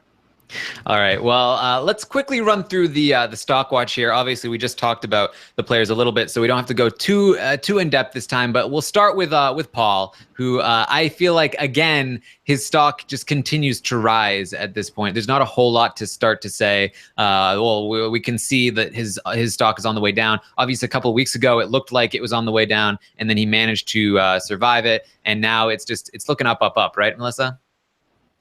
Yeah, yeah. I'm sorry. Are you watching the feeds or the Twitter updates? It sounds like you got busted. Yeah. It also sounds like she's nihilistic, like Melissa. It's a little of both. Yeah. It's a little of both. That should be a roundtable drinking game. Right? Yeah, Yeah. Kai. For those playing at home, anytime any of us get caught checking up on feeds. We We're just trying agree to with stay whatever is current. said. We're trying to stay current for all of you. What And you need it's to- so hard because it happens at the exact same time. Yeah, you wanna be up to date. I know. Well, you I need to be understand. more clear about the fact that you're not paying attention. So, like, just Yeah, like me when I'm away. doing this. Yeah, Oh, so okay. Brent- I Well, always we should know have like Brent a is Put up the old finger or something, maybe. I don't know. We need Although a- sometimes we need a I safe word. sometimes I say the name and I'm like, oh crap, they're not paying attention. I've realized Right. it, but now I've already said their name. Yeah, you're already down that road, honey. when you we when should you have said like a Melissa, little symbol, Yeah. a little said flag Melissa, I or was something. like, yeah, that ain't gonna work. All right. Well, Yeah. we're all buying Paul's stock, right? I mean, there's no Oh, reason yeah. not to. Oh yeah, we're Yep. buying Paul. Bye. All right. Yep. Well, let's talk about Cody, the other end of the spectrum. So. Basically no way that Yeah. Cody survives this week, so we need Next. to get rid of all stock, any that we have. Yeah, you're not getting much for it, but you're getting rid of it regardless. Yeah, you can't give it away at this point. And then let's talk about Alex, because we had a bit of a conversation here about Alex, but what's our ultimate conclusion here? I have to say, I do feel like Alex is in a decent spot here. It's a little better than she was before, but I'm not ready to buy her yet. I still feel like Jason is better positioned. I feel like Alex is much more likely to get sniped off, like with a stray bullet, when somebody's trying to take a shot at Paul, or maybe they're trying to take a shot at Alex because she's too good at these competitions. So I'm gonna hold on Alex. Kidwell, what do you feel about it? Yeah, probably the same. Although, I mean, I want to, if I'm leaning one way or another, I'm leaning slightly towards buy because I've been very down on her all season. So I think, just the longevity alone, I think is reason enough for me to want to be higher on her than I've been in the past. Yeah, I'm gonna buy Alex as well because I really don't think that she'll get sniped off with a stray bullet. I mean, there is a little bit of animosity between her and some of the other house guests, so I understand where you're coming from, but I choose to be optimistic about it. And I feel like that she's at least fun and sassy and mouths off to people. I know, see, here's the thing. It's so funny because her and Christmas are they're both very sassy, but they're I feel like Alex is fun sassy and Christmas is just a bitch. You know what I mean? I know really somebody do. that disagrees. Okay, well, Melissa. All right, well, I'm sorry. I think she's kind of fun. I don't it's not necessarily fun watching her, but I feel like she does it with a bit of a smile on her face, and she doesn't take it too seriously. Whereas Christmas is so indignant, like Rob said last night, just how dare you? It's just not fun to watch when you know that they're playing a game. I'm surprised nobody's made an Ebenezer Scrooge yet on Reddit or anything. They're too busy calling her other holiday names, which it confuses me every single time. I don't like this. Well, it was funny earlier today when I'm she not was talking about putting all her eggs in somebody's basket, and people are like, "What is going on with Easter?" Talking about eggs in baskets. Well, somebody was on Reddit was like, "Oh, we should talk about the Arbor Day incident." And I was like, "What happened on Arbor Day?" And then I was like, "Oh, they're talking about Christmas." They got me again. Melissa, what do you think about Alex? I want to sell, but I guess I'll hold. You have to watch the video to see Melissa. I swear to God, the poutiness is great. Okay. The reluctant hold. Reluctant hold.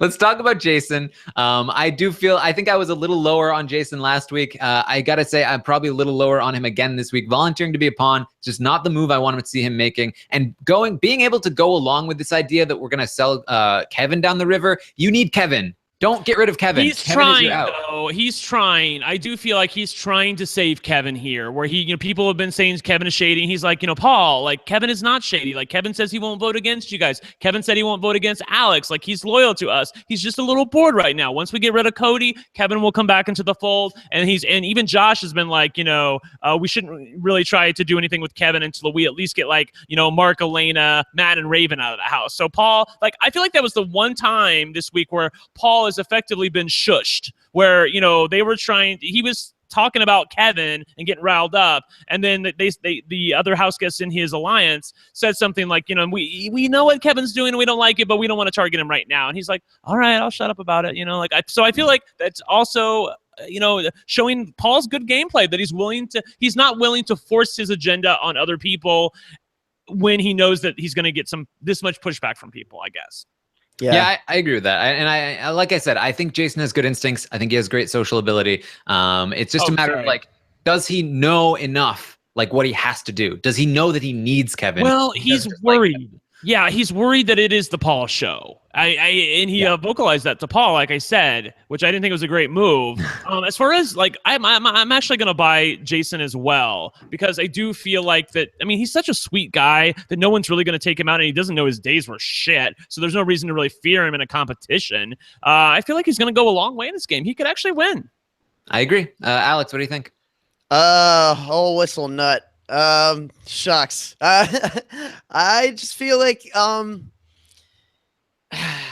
that's tough. You had all this time to think about it, Alex. What do you? No, I mean, I had something really good, but it just slipped my mind for a second. I've been there. He's just really like, I don't see how this is gonna work out for him in the long run. Like, if I had one thought bubble I could just attach to him everywhere he goes, like, I wish I knew this game better. You know what I mean? Like, you don't know enough to do the things you need to be able to do when you need to be able to do them. I see him ultimately just, I mean, he's just going to be a number for somebody until he's not. If Alex is removed from the board, I feel like then Jason might be a little bit more malleable in terms of, we really need to get Paul out of the house. But as long as Alex is there, I agree with you that he's just going to be a minion. Melissa, do you agree? I think I'm high on him because I think that if there's a situation where there's a turnaround, where there's like an uprising or whatever, I think that and it's started by Mark or whoever, I think he's in a good place in that situation. And then also if there's not, I think he's also in a good place for a few more weeks at least, and then things can potentially switch up. So I think for a while he's okay, and he might just slip through the cracks. And so, yeah, I'm going to buy Jason. All right.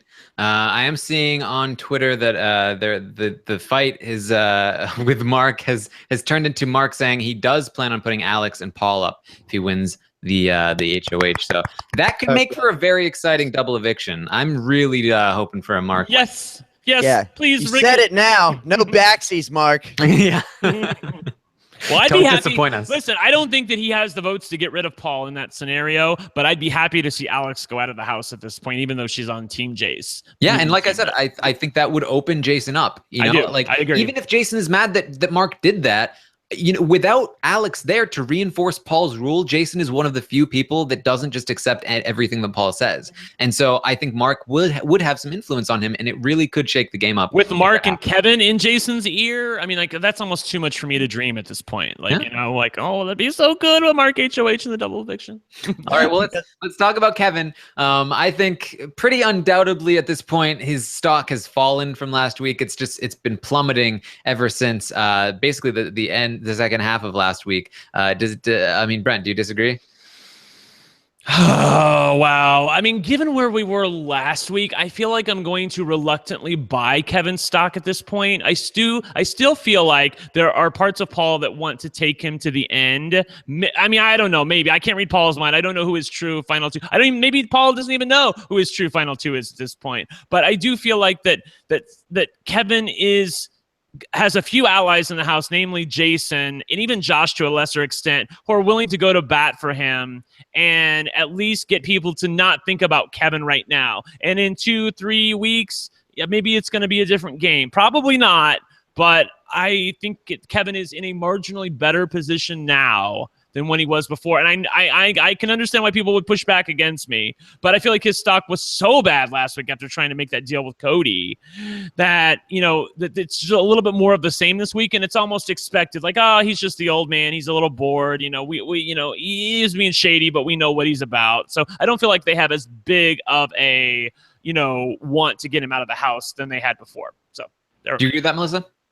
Yeah. I mean, I'm a hold on Kevin, I think, because while he's not in a great position, he's not the next target. And I feel like other people can jump in as the new targets in the intervening weeks. So I think that right now, as long as he's not the next target, he's still fine to stay. So that's what I'm going to do.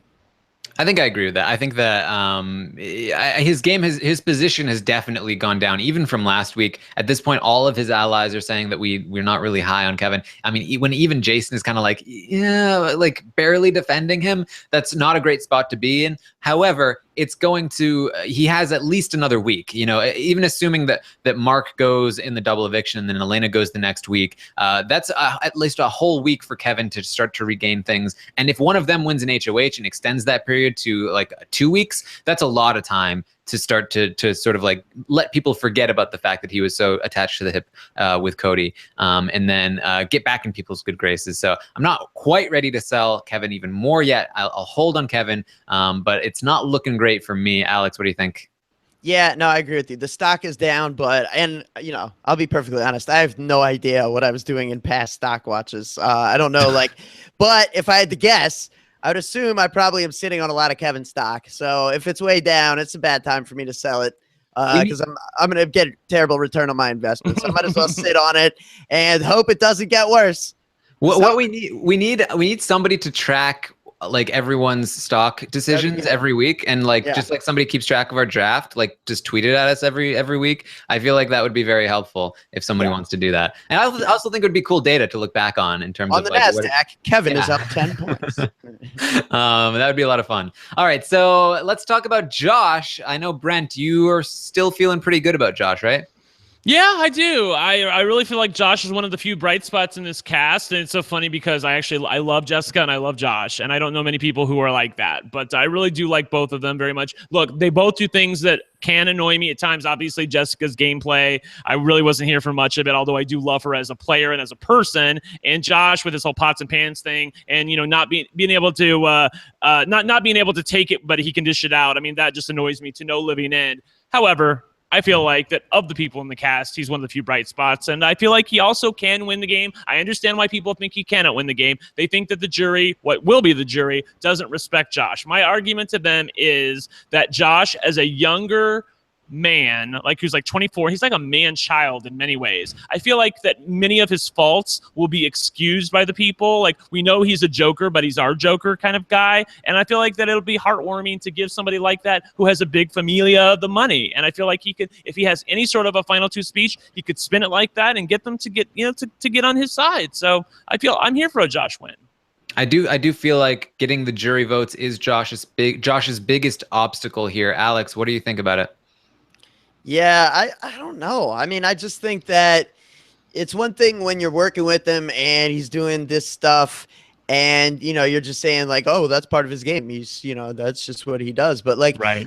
If it's in your ear, I just feel like, we'll see. I mean, we'll see to what degree Josh tones it down once like the alliance is eating itself or to some extent, because I do feel like if he antagonizes individually every member of the jury, then it looks very difficult. But if he's, as of right now, I think it's fine because, a lot of people, it doesn't bother them because they're seeing it as taking the heat off them. So it kind of remains to be seen, I think.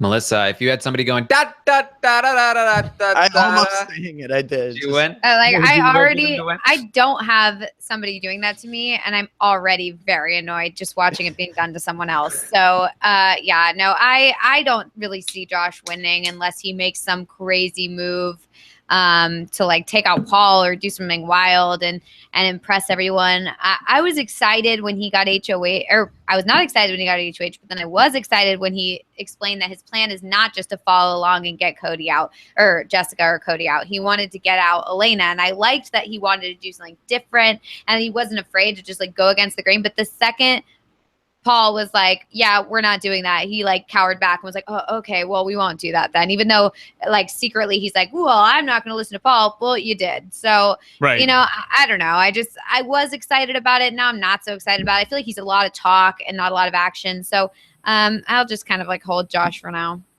Yeah, I think my estimation of his ability in the game has gone up, but I still don't see him gaining any traction in terms of respect in the house. Until that happens, I can't buy Josh. I'm going to hold.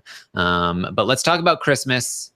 She's certainly somebody that we feel like is probably going to get to the end. A lot of people are talking about taking her down there because, as Brent points out, she can't compete in those competitions. Melissa, how do you feel about her chances? About whose chances? Christmas. You keep doing it to me. Arbor Day. I don't know. It's another one of those things where it's like if she goes further in the game and then makes a big move or does something to show that she's not just like following along and doing whatever the group says to do, then maybe she could pull out a win. But if she just sits there going along until the end and then expects people to just give her the win, then like, sorry, no, that's not going to happen. So it just remains to be seen. So for now, I'm just going to hold Christmas, I guess. I'm actually going to sell Christmas, and here's why. I feel like in Christmas's mind, she's like the hero of her own narrative. Like, she's like, look, I survived everything. Like, they were going to remove me from the house, and I fought to stay here. I couldn't even compete. And I mean, like, she thinks she's amazing at this point, okay? So that's why she's willing to like bitch to anybody who'll listen and get into fights with people because she doesn't care. I really do feel like she doesn't care. And also, I don't feel like that she can win. I don't feel like anybody's going to respect her if she gets to the end. And since this is a must-win scenario as far as her draft goes and the stock watch goes, and is that the way our stock watch works? Yes. I'd sell it anyway. Sure. Yeah. Yeah. I think her main weakness is she just doesn't have any relationships other than Josh. She has a relationship with Paul, but Paul has a relationship with everyone, and she's not even his favorite person in the house. So it's hard to see her getting votes from people. They don't respect her a whole lot because they don't see her as somebody who's able to compete in the game. She doesn't, have like any solid like relationships with them that they would vote on it for her for that. I do think that it's probably, Josh is probably the best person for her to sit next to in the final two, and I can't even guarantee a win there. So I think we've been pretty low on Christmas in general, so I'm not gonna be like, oh, her stock has fallen, but I can't buy Christmas. I'd probably sell it because I just don't see it for her. Alex, what do you think? No, I agree. I have to sell Christmas the player. I will buy, me making jokes about the squeaky wheel getting the grease for the rest of the season as long as she's around, because she is the inevitable squeaky wheel. I mean, she's loud, and she's also very much on a squeaky wheel. Also, I'll buy the Christmas book that'll come out about her big brother story, Profiles in Courage, that I'm sure we'll be seeing sometime this fall. Oh God. All right. Let's talk about Matt. There's really not much to say about Matt at this point. I mean, he used the veto on somebody else this week. And he's currently being targeted pretty soon. It's really hard to see how he gets to the end at this point. We thought maybe he'd turn it on once jury hit, and instead of turning it on, he's using the veto on other people. Yeah. You gotta sell any hope you have for it. You gotta sell, right? Sell. I think I was taken by what our Alex said earlier today, which is that Matt thinks he's doing a team player thing by taking one for the team, by using the veto on Jason, and he thinks that that's going to be repaid in spades. That happens in life, honey. That doesn't happen in Big Brother. If people repay you, it's only because they deem that what you did was worthy of it, but it's their call, not something that's just innately something that's going to happen. So, sell. Yeah, no, and I'm glad you mentioned the team thing, because like I thought about that too, Taran, when you brought up like just the element, the twists play in kind of like the nature of all this, which is just also like in terms of format twists, like we have seen like last season, they started them out in teams, and like that does change the mindset, and before that you had the Battle of the Block, which is like made to be gamed and like organized in a big group. Like that's the best way to play that. And you also had like the Team America twist and stuff. So we have in recent seasons, and like the MVP and the roadkill, like these are just like these other elements that really do encourage like a big group getting together and coming to a consensus. So yeah, it would be interesting maybe if we could see elements that weren't designed to be played that way. What this could be. I think that's another big aspect of it, that like not only do these twists cause chaos that people seek like security and like consistency, but they are twists like this temptation competition. Like, in order to play this correctly, you need to organize a big group of people. You need to work as a team. Like if Matt goes rogue and uses this veto, they aren't able to backdoor Cody, and that's not what they want to have happen. So it forces them to work together, and it's obvious. Like for somebody that doesn't watch the show, he just thinks this is a team sport. He just thinks because that's the only way to play. If you want to navigate these twists, you have to work as a team. So this must be a game where you play as a team. And he doesn't recognize that like Big Brother is like that right now, but it wasn't always like that. And he doesn't know that because he didn't even get to watch those old seasons when it was more individual. And Paul, being somebody that's played before, is the only person that's able to recognize that, even though he hasn't seen those seasons either, because he had the experience of like getting betrayed and like getting kicked off of your team and then losing the game. So yeah, I think that's an excellent point. I really, again, like these twists, they just they foster this sort of attitude about the game that I think a lot of fans don't enjoy watching. And it's easy to see how Matt fell under that spell. So let's talk about Raven. Really, what is there to say? So let's talk about Elena. Did Raven have any stock to begin with? Are we the lowest on Raven of anybody in the house? Like, I feel like even Cody has a better shot at winning this game. I think it's fun. Raven has been like last on the Joker's update. I was looking at that for the first time all season, really. She's been last on Joker's updates and like the Big Brother Daily poll every day for the last like 30 some days. And Raven was complaining in the house today, like, yo, they haven't called me into the entire room in 2 days. It's like, yep, I've heard this before. It's the classic. This is the story of a girl who will get out of the house and realize that America does not see her the way she hoped they might. Right. I love it that earlier this week, Elena said that Raven will for sure have a lot of money and a GoFundMe account when she gets out of the house. And I think she has a GoFundMe account, but I don't think there's much money in it. I feel like there's a better chance that production decides to change their mind and reintroduce the battle back, and Cody wins back into the house through the battle back, and then wins his way to the end of the game, gets the jury votes, than Raven winning the game. I think there's a better shot. Did you guys see? And I retweeted this when Raven was talking to the cameras a day or two ago, and she was like, this house has been so hard for me. And she's looking right at the camera, like, I have a scar here, got a scar here, got a scar that won't heal right here. Scar right here, had one up here, hit my hand, hit my wrist, hit my knee. I'm trying in this house. I'm like, and Matt's over like washing dishes behind her, and I'm like, everyone in the house sees this.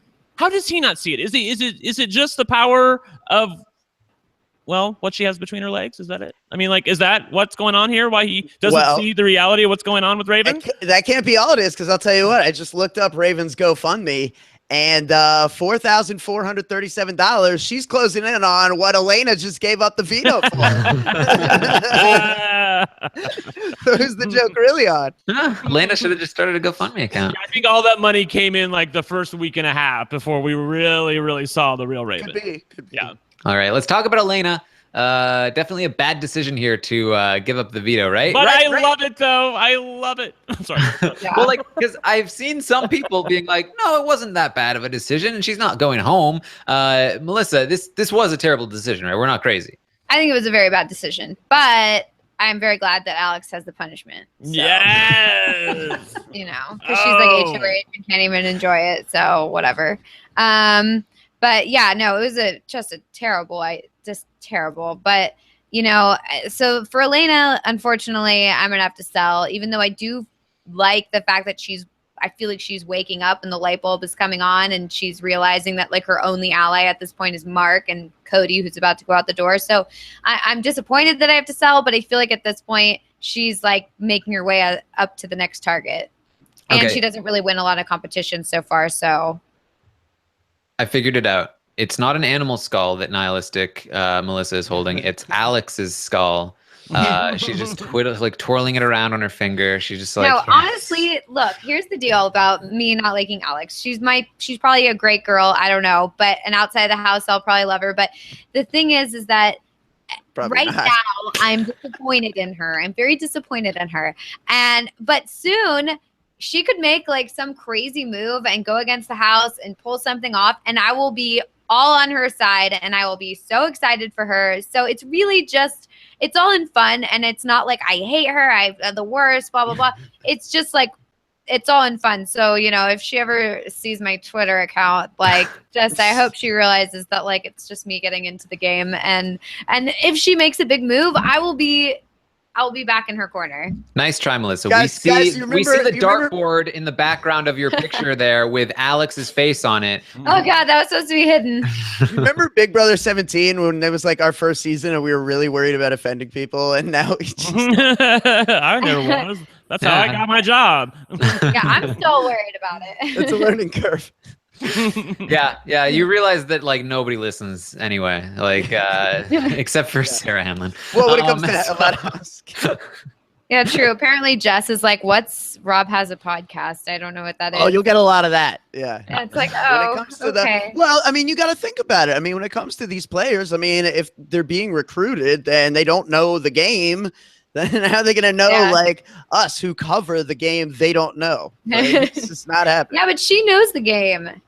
Yeah. She's been watching for a long time.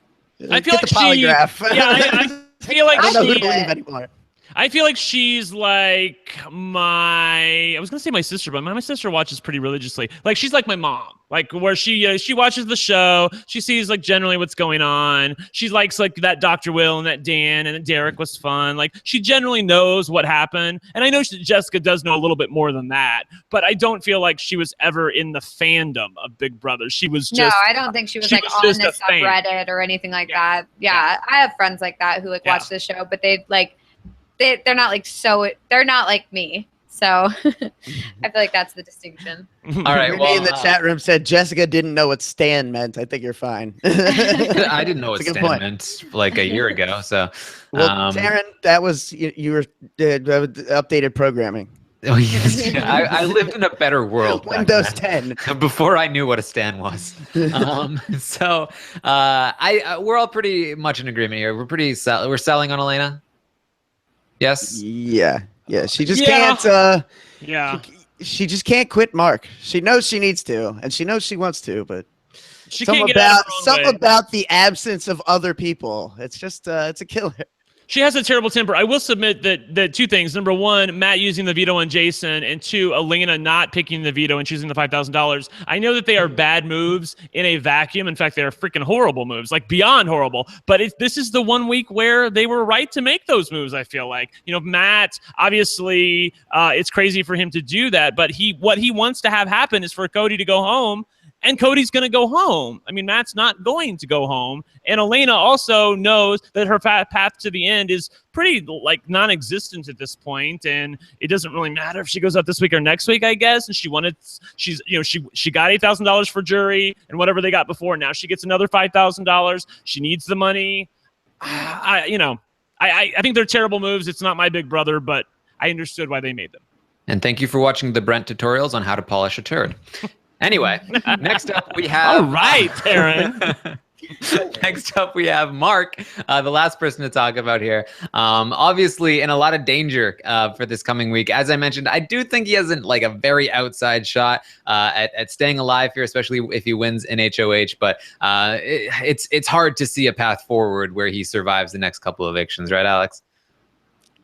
Wait, Mark, right? Yes, Mark. Yes, you guys. Oh my God, you both are driving me crazy. I just want to make sure I heard it right. Okay, yeah, Yes, the only one. that's all who's left. Yeah, right, of course.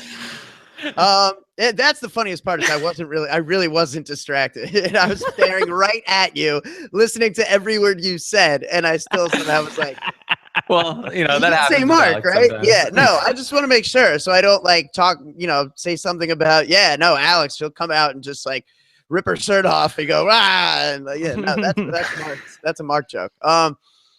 He is not going to do anything. He's just too focused on Elena. I mean, it just comes back to too much of his time is spent worrying about whether or not he has a shot with Elena after this game is over. And he can't focus on progressing in this game when he's not thinking clearly on that level. That's a huge factor. But then also, just the tides are all completely against him. I mean, he really has playing from very far behind, and he doesn't have the skill to make up the difference. Somebody in the chat just said the only person paying attention is Alex's dog. Now, Alex, speak so we can see your dog. He's definitely not paying attention. I don't know if you can tell, but he's dead to the world. Yeah. We're gonna walk in the California summer sun today. That always does does a good job there. Well, I mean, let's be real. I mean, Mark has to win a competition in the double eviction. He has to win HOH or he has to win veto. If he doesn't win one or the other, he's absolutely 100% gone. I mean, he has gotten into so many fights. Not really his fault, but he also... I mean, I feel like he's invited some of it because he hasn't fought back in the past, so people feel like he's a bit of a punching bag and they feel like they can punch down at him. And I feel like that this is just more of the same. What's happening, you know, as we're doing the show right now, him getting into another fight with Alex by taking her pillows. And then, you know, because the thing that we're leaving out here is that Mark went from being a have not to a have. He took the have not challenge and finally picked the right box. And because of that, he doesn't have to sleep in the have not room anymore. But of course, by that point, the beds are already claimed. Josh and Elena are sleeping in the same bed, obviously with Elena's permission. Now, Mark wants to sleep in the bed. And Josh is like, no, I'm sleeping in that bed because I called it first. So that's where the fight's coming from. So again, a little bit of Mark's problem because, you know, you were the last to get a bed. But on the other hand, it's Elena, and Elena gets to decide who sleeps in the bed with her. And Josh, honey, that ain't you. So I feel like that, you know, they're picking on Mark. And again, like I said, if he doesn't win a comp, he's gone. Right after that, Elena's gone if she doesn't win a comp. That's what's going to happen. But again, I mean, perfect example. It just shows what's important to him right now because, you know, you would think he's like, he gets that key and he takes the gamble and he gets out of the have not room and he's like, oh, good, perfect. I'm in a room with people who have numbers and Paul has to be in the other room. Like, this is an opportunity for me to maybe do something in the game. No, that's not where his head is at. His head is at like, Josh, like he even told Elena, like, I had to go for that key because I didn't want Josh sleeping with you. And it's like, dude, it's not going to work if you're this worried about like Elena. Like Josh is literally the only other option in the house, and not much of an option at that. Let's be perfectly frank. When you're Elena, you can probably do better outside of the house. So the fact that Mark has that degree of insecurity about Josh, I mean, bodes poorly for this relationship as it is. Might as well try to win $500,000. Yeah, I do. Here's the thing. It does look like Mark is going to go in this double eviction. And if not, then probably the next one. But he is good at these competitions. He got 10 out of 10 questions right. Like getting a question comp correct, doing a question comp correctly is a big positive for him because he's also a very physical guy. He's been winning some physical competitions, some skill competitions. I feel like he's pretty well rounded there. I could see him winning HOH or winning a veto and surviving the double eviction, having some kind of shot to again try to make some sort of play in the game, but you can't buy. It's just he's in too much danger. So I'm selling Mark right now. There's no path for him to get to the end. The only way that I think he could get to the end is if they have some sort of double back-to-backs where somehow it's exposed to Matt and Raven that, you know, Paul and Alex and Jason and Kevin all want to put them up on the block. If they knew that, if Matt and Raven knew that they're 7 and 8 on the totem pole, I feel like then they maybe would like to jump then, but maybe even then they wouldn't even believe it. I don't know. It's terrible. All right.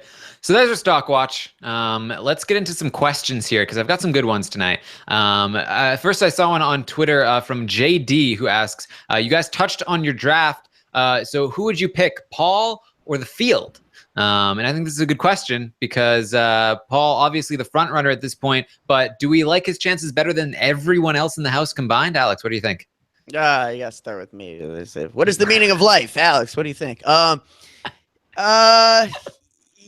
I mean, my gut reaction is to go with Paul. I mean, but you know, my gut reaction when I was asked this at a similar point last year was to go with Paulie, I think. So I mean, you never know. I mean, we're at this point now where it just seems like he's out to an unassailable lead, but the race is far from over. I mean, we're only at day 50 something and there's 92 days this season. That's a lot of days. I mean, all it takes is one like horrific day for everything to fall apart. I mean, in theory, that's how this game usually works. So I guess I got to say the field. I guess I do, but I don't want to.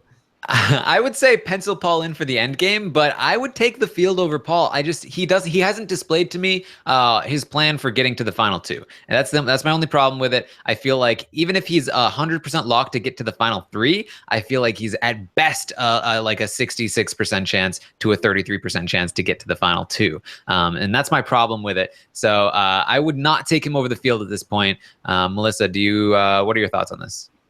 I think I go with Paul at this point, just because I don't really see a bunch of people trying to go against him. I mean, you have like here or there 1 or 2 people, and then they end up getting picked off one by one. So yeah, I guess I'd go with Paul. That's really, yeah. All right.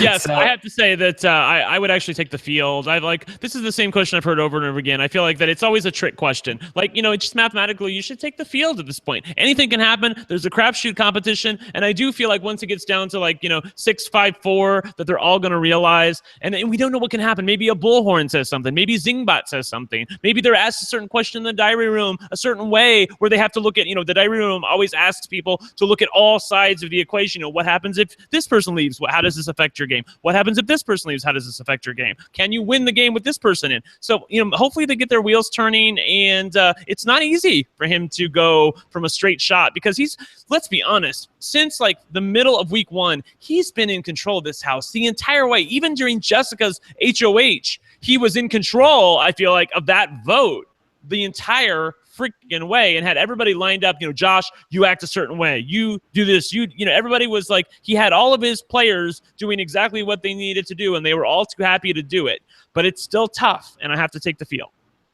All right, we have a question from Not John Fincher on Twitter who asks, what would have happened to Matt and Matt's game beyond this week if he used the veto on himself and prevented the backdoor of Cody? What if he had actually done the move to take himself off the block? Would this have negatively impacted his game, positively impacted it, or does it not matter because he's not even playing the game? Brent, what do you think? I mean, I'm not sure. I think most people who are watching the show don't even know who Matt is at this point. But on the feeds and Twitterverse, I think it would have absolutely ingratiated him to the fans. I don't even know if it's that great of a move. I feel like it's more of a lateral move because right now he's 7th or 8th anyway. And by pissing off Paul and actually saving Cody, I feel like he would invite the wrath of Paul at that point, and he might actually finish worse than what he's doing right now. On the other hand, he's taking a swing, and I would rather take a swing rather than watch strike 3 go by. So I think it would probably be a good move for him, but he doesn't see it that way because he's not an aggressive player, and he's told us that. Yeah. I thought this was an interesting question from Tom Palmer. Script out the rest of the season if Paul gets his way every week for the rest of the game. So, what is Paul's plan? Do we know, or do we have an idea of what Paul plans on doing? Melissa, what do you think? I mean, he just makes a target out of each person one by one and ostracizes them and isolates them from the group, but makes everyone else that's in the group feel like, hey, it's not any of us. We're all still part of the group. It's this guy who's causing the problems. So we have to get this guy or girl out. And they're going to do that week after week until the end when it comes down to Paul and 2 other people. And then he picks one. If Paul gets his way, it's going to be Mark out next, then Elena, then Matt, then probably Raven, although she's really useless. So I don't know about that one, but I'm going to say Raven. Kevin's going to go out at 6. Alex will go out at 5. Whistlenut at 4.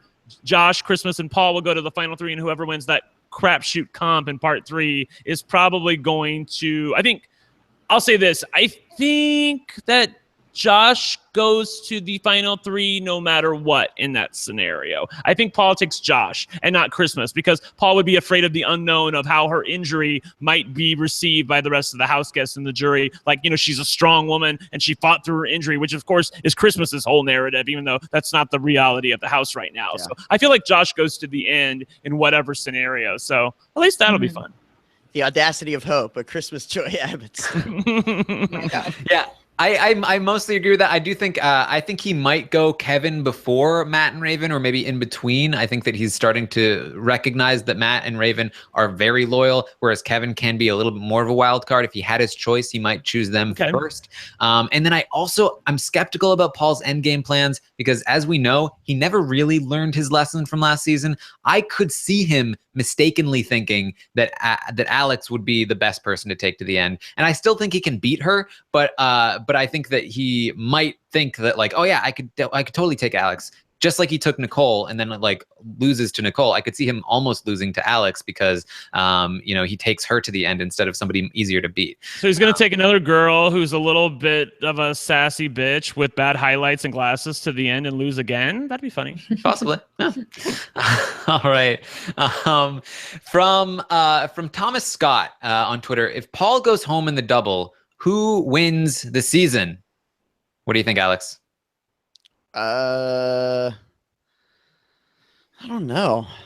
Let's the game is really kind of any up for grabs at that point. It's kind of anyone's ball game. I think it could be any number of people, but I guess if I mean, the question wants me to just pick somebody, so I guess I have to pick somebody and stop stalling.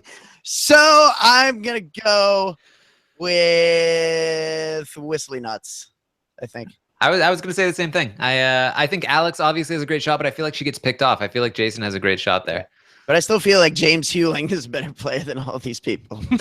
Okay. Not saying much. Right? At least he lies to your face and knows you can bounce checks in the Big Brother house. Yeah. That's right. All right. Well, here's the classic question, right? We have to address this at some point from BB Dead Skull on Twitter. If Paul ends up winning the season, where would he rank amongst past winners? This is kind of like the Pauly question from last year. We could laugh at ourselves for answering this one. But Melissa, what do you think? I think he'd rank on the higher end. I think there are a lot of winners that shouldn't necessarily have won, and I think he would be someone who earned his spot there. So I do think he'd be on the higher end. I don't think he'd be on the highest end, but I would respect him as a winner if he pulls off this whole controlling the game the entire season and makes it to the end and wins. Yeah. Alex, you agree? Yeah, I mean, I just you have to put him high just because of the degree of control and the level of aptitude that he would have demonstrated throughout the course of the season. I mean, everyone wants to, I've been critical of, the ease, the degree of ease to which a lot of this has been for him with, with respects to this season. But if he makes it all the way through, being the only veteran in a 17-person house with all the twists, some of them that really didn't work in his favor at all, I mean, he really did play a phenomenal game at that point. And he, I think more than anything, demonstrated certain skills that are just few and far between in terms of we talked about Big Brother casting. It's very rare to find these people who are capable of, very overt, bold, effective, believable lies. I mean, we could probably count them on our hands. And so as a result, I think Paul is easily top 10. And I think you have to start the conversation there. Yeah, I remember at the end of last season, we had a very spirited debate about who was the better player, Nicole or Paul. And for me, at least, my conclusion was I think Nicole played a better game in season 18, but it was also her second try. She had learned a lot from her first time around, and I feel like Paul might be a better player if he gets to play the second time. So Paul might be the better player, but Nicole played the better game. This time around, we're seeing Paul play a much better game, and so I do think he would certainly rank above Nicole, who also, I think he outperforms Nicole on his second try, even though he didn't outperform her on his first try. That said, it's hard for me to put him above a lot of other people who did almost as well on their first try. So I don't know if he would crack the top 5 for me, despite having a really dominating game. He'd probably be somewhere in the 6, 7, 8 range, just above the people like Nicole, probably above Steve. Sorry, Steve. But yeah, somewhere around that range for me. Brent, do you agree? Yeah, I'd probably agree. I mean, it would be a very close call as far as Steve goes, because Steve had a thought-out plan from the beginning and knew exactly where he was at all times. And just because he didn't play as an overtly aggressive game as Paul doesn't mean that he was any less worthy. So I would have to think about that. But I would probably agree with you. I'd have Paul somewhere in the 7 to 8 range.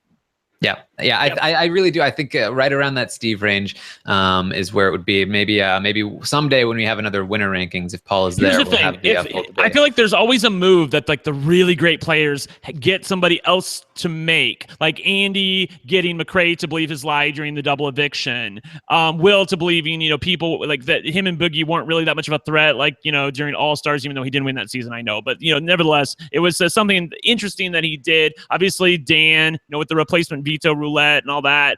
And it seems like I'm forgetting somebody else. There's one more really, really cool move that I forgot, and I can't remember it at this point. Anyways, it doesn't matter. The point is, you need something where, I know, Derek in 16, when he's on the block at the final 3, and Cody selects Derek to go to the end rather than Victoria. So, if you can, get out of a really tough spot and get people to make a move that is not in their best interest, then I feel like that's where he will really shoot up the rankings for me. right now he's not had to face that. He's not ever been on the block. So if he's on the block like at Final 5, Final 4, and Alex actually, takes him and cuts Whistle Nuts or something, then I feel like you have to really give it up to him. Like, it's more about him and getting these people to believe him rather than these people being so dumb. And I'd probably move him up to 3, 4, 5, somewhere in there. Yeah, I still think one of the best moves he's made all season long was Jessica putting Ramses up on the block. And the problem is we didn't get to see him do that. And, right. Was that just Jess being a complete idiot, or was Paul involved? It's hard to know.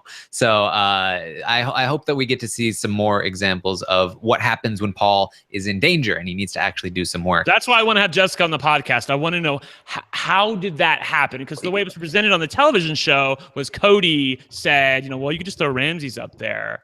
You know, she's not going to credit Paul for it though. That's the problem. Yeah, I feel like it happened because Paul's a. And I don't know. I feel like I'd like to think that she, look, it's a non-judgmental place here at RHAP, even though we judge all the time. But in an interview, it'd be a nice place. Look, I'm a fan of her. I just want to know, how did that come to be? How did you come to think that would be a good move? Why did you think that Ramses might be a good pawn, and who first, articulated that idea? I feel like she'd be able to answer that question. Well, we'll see. It might happen. Yeah, I see the three of you going. Rob's talking to her. I mean, it might happen. So yeah. Brittany. I will just say, I do feel like, I worry about with some of these house guests that are right out of the house, you don't stick a camera and a microphone in the face of someone who was incarcerated for 3 months, right when they get out, they're just not themselves totally yet. They need some time to acclimate to society once more, so they're not a threat to themselves and others and their own mental stability. Yeah. I'm laughing because Michael Peterson got out of jail and they shoved the camera and a microphone right in his face. How does it feel to be out of prison right now? Yeah, that's not cool. Yeah, why are you gonna do that to somebody? If you want to understand that reference, listen to Brent's episode of The Taran Show. Brittany in the chat brought up a good point. She said that Paul's best move was maybe getting Christmas to use that ring of replacement. Yes. I have to agree with that. That was also another good one. But he wasn't in as much danger. That was sort of played from a position of strength. It's when you're when the chips are down, are you able to squeeze yourself out of it? Right. Yeah, that was an icing on the cake kind of move. Where he already had the cake, he was just putting a little fun icing on top. Come on. All right. Final question from Ashley. Because he is dominating the house, was there a similar hatred for Derek as there is for Paul on Big Brother 16? So I think there's some questions about because I think Paul still does have some supporters. There are people that are enjoying watching what Paul is doing. I have to say, I enjoy watching what Paul is doing myself. So there's some questions about did people hate Derek as much as people hate Paul right now? Why do people hate Paul so much right now? If I'm talking from my own experience, I think people equally hated Derek at this point. Yep. And for similar reasons in terms of they were reached for anything that they could grab, yeah, someone mentioned just ask certain previous correspondents. I was going to say, all you have to do is go back and watch Rob Has a Podcast from Big Brother 16 and watch the slow evolution of the coverage of Derek during the season. Yeah, and it really is the kind of thing where it's just you're very frustrated because you want something to happen and it's not happening, and so you sort of take that anger out on Paul. And I think there are certainly legitimate reasons for people to be upset with Paul, especially with what happened a few weeks ago. But I do think that a majority of the hatred is coming from a frustration that they want things in the game to be happening, and Paul is preventing that from happening. And instead of just complaining that instead of giving him credit, he's really great, but that's causing us to be bored watching the show. It's no, he's the worst because of so and so and so and so, and we hate him for legitimate reasons. I think it's fine to just say I hate him because he's making the season boring. I don't think there's anything necessarily wrong with that. Yeah, I feel like it's a little bit worse now. I feel like Twitter's a little bit worse now, and also I feel like that Derek got credit for what he did because he was in a season of all new people and he created that. And also he's a cop, he's a family man, he just had a new baby. It was heartwarming, and he was a real fan of the show, and so at least it was a grudging respect for most people that if he ends up winning, it's just an amazing game and you earned it. Kind of like Boston Rob in Redemption Island. But, here with Paul, it's like he got so many things lined up for him that I felt like production was giving the illusion of choice. And they really set it up so that he would never really be in danger for at least 4 to 5 weeks. And he had so many advantages, and he's the only vet. So I feel like that now things are worse for Paul. Plus, Paul is a little bit more of I feel like he's more of like a hot-headed dick sometimes. And I know that Derek could be a hothead, but I feel like he was more of a dad sometimes. I absolutely agree with what you said, Brent. Like, because I had a grudging respect for Derek because as bored as I was with what was going on and as frustrated as I was with the fact that the people weren't, realizing what was going on and there was no uprising. There was no people going against Derek. It was just Derek walking towards the end with his minions doing everything they wanted. But he didn't have all the advantages set up in front of him. He set it all up himself. And, Paul America.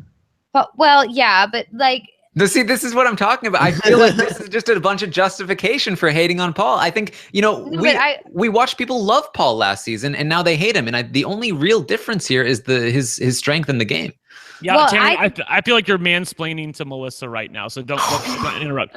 I'm just kidding. That's a joke. People are going to take that seriously. Okay, cool. I guess it's an inside joke, y'all. Don't come at me. All right, my God. Go ahead. No, but and also the other thing that I don't like, because I was in the beginning of the season, I was like, yeah, but he has safety. Yeah, but he has safety. So I was like, we'll see what happens after safety. And after safety, it's the exact same thing. So I'm actually impressed with what he's doing. But the problem is that he is making people become bullies. He's fostering, I know that's like a term, I know, but he's fostering this culture where people should attack other people, or he's like high-fiving people for when they get in fights with other people. And I as maybe boring as it was, I guess I respected the fact that Derek told people, you know what, let's not call people out. Let's not do this. He fostered a culture of oh, we're all hanging out. It's not worth it to get into a fight with someone over this. And so I don't like the culture that Paul is creating within the game. So yeah, while I can respect that he's playing a good game, I don't like it because I don't like what he's doing to people and the way he's making people feel and the way he's doing this whole thing of don't talk to that person. I can't believe you spoke to him, or I can't believe you talked to Dominique. And then the attacking of Mark, it's just really, it's very negative and I don't like it. So that's if he wasn't doing any of that and was just playing the game, I would be absolutely you know what? I respect it. I get it. I love it. He's a great game player, but I can't be for someone who is creating that sort of culture. It's interesting though. I think it's ironic in a lot of ways because I think the biggest difference between Paul and Derek is that Derek wanted to win and that's all he was there for. Paul wants to win and be entertaining and be thought of as a character. So I think maybe in a lot of ways, the things you don't like are the things he's trying to do to liven up the house. So in kind of a backwards way, he's doing more and it's resulting in things that people aren't necessarily appreciating. Although one thing I definitely want to touch on, I feel like, especially in the chat room, I'm reading a lot of revisionist history. Derek employed a lot of these tactics. He really did. If you were watching feeds religiously that season, there was a lot of times, Brittany was iced out for days before she went home. She was crying by herself and no one was allowed to talk to her. Constantly, Derek would keep Victoria iced out and they would make fun of her just knowing that, and he would come downstairs and be the only comfort. And he would have instigated that whole thing. Donnie with the Skittles, he had no, there was a lot of instances where Derek had, very little remorse for people's feelings. I remember the one time Zach even started to have a conversation with Nicole. He started talking about how Zach was threatening to take food out of his daughter's mouth and how he's going to punch him in the face. Very iconic. That was what Brian was most bothered about.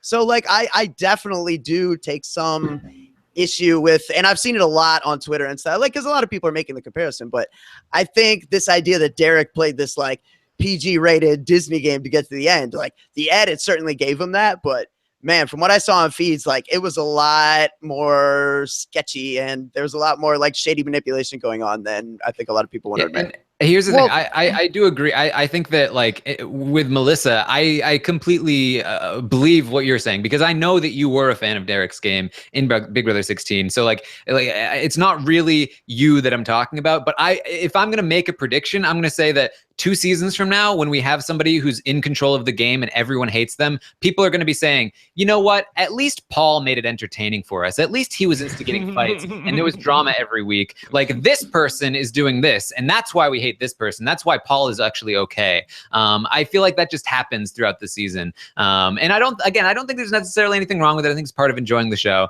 But I also think, you can be honest about the fact that you're just like, I just don't like Paul. He's making the season boring. Yeah, I was thinking about this. I take Alex's point because I do remember all those times watching Derek and on the feeds and how I was irritated with him. And I do feel like maybe a little bit of it is revisionist history. Maybe a lot of it is, actually. I don't know why I feel better about it. I feel like I'm trying to be objective here and evaluate Paul's game and evaluate how I felt about Derek at the time.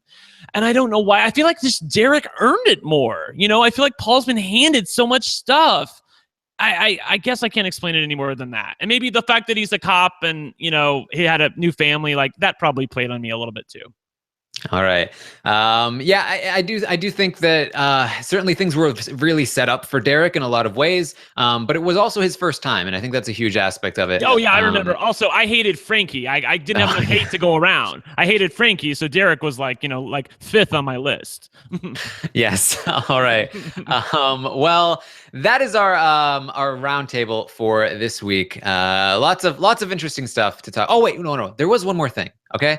People are talking about this whole thing. Paul mentioned that, like, that they gave that golden apple in week 1 for me. Like, that was for me to get safety. And people were freaking out about it on Twitter. Like, oh, Paul knows that everything was set up for his favor. Like, people are freaking out about it. This is so frustrating to me. Like, the conspiracy theories, like, just because Paul says a thing doesn't make it true. Doesn't mean that he's in on some conspiracy theory. So what did he say again, to be clear? Because I haven't heard. They put that golden apple there for me, right? Like, right. Golden apple, like the safety in the week 1 HOH competition that Josh took. Josh goes and grabs it and then comes back and starts yelling at Megan for no reason. He's not even on his team. Here's the thing.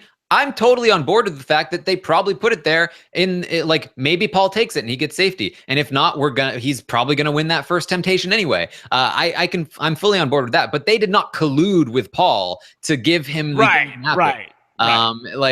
Just like calm your jets, okay? Yeah, Paul is assuming that they did that. Yes. I think Paul's correctly assuming that they intentionally put the safety or the 3 weeks of safety as the first temptation when he's the only known quantity in a group of 15 other people. He probably is thinking about like, I understand why. If we're going to complain about something, let's complain about the right things. Yes, exactly. Well, the apple was there for anybody. Yeah, and I think one thing that's easy to forget, when people say this stuff and then, you start hearing people talk about how the show is rigged, like, it's easy to just forget that it benefits Paul if he's able to sell himself as a friend of production in the house. Like, he doesn't necessarily even have to believe that that's the case, but if he can convince other people that that's true, like, that's a good thing, because these people are already thinking like, well, Paul is going to be the one that helps us navigate through the twist because he knows what's coming. What better way to convince people what's coming than by, convincing them you have some kind of connection with production like that. So, the idea that like it's rigged, like, first of all, Paul is clearly,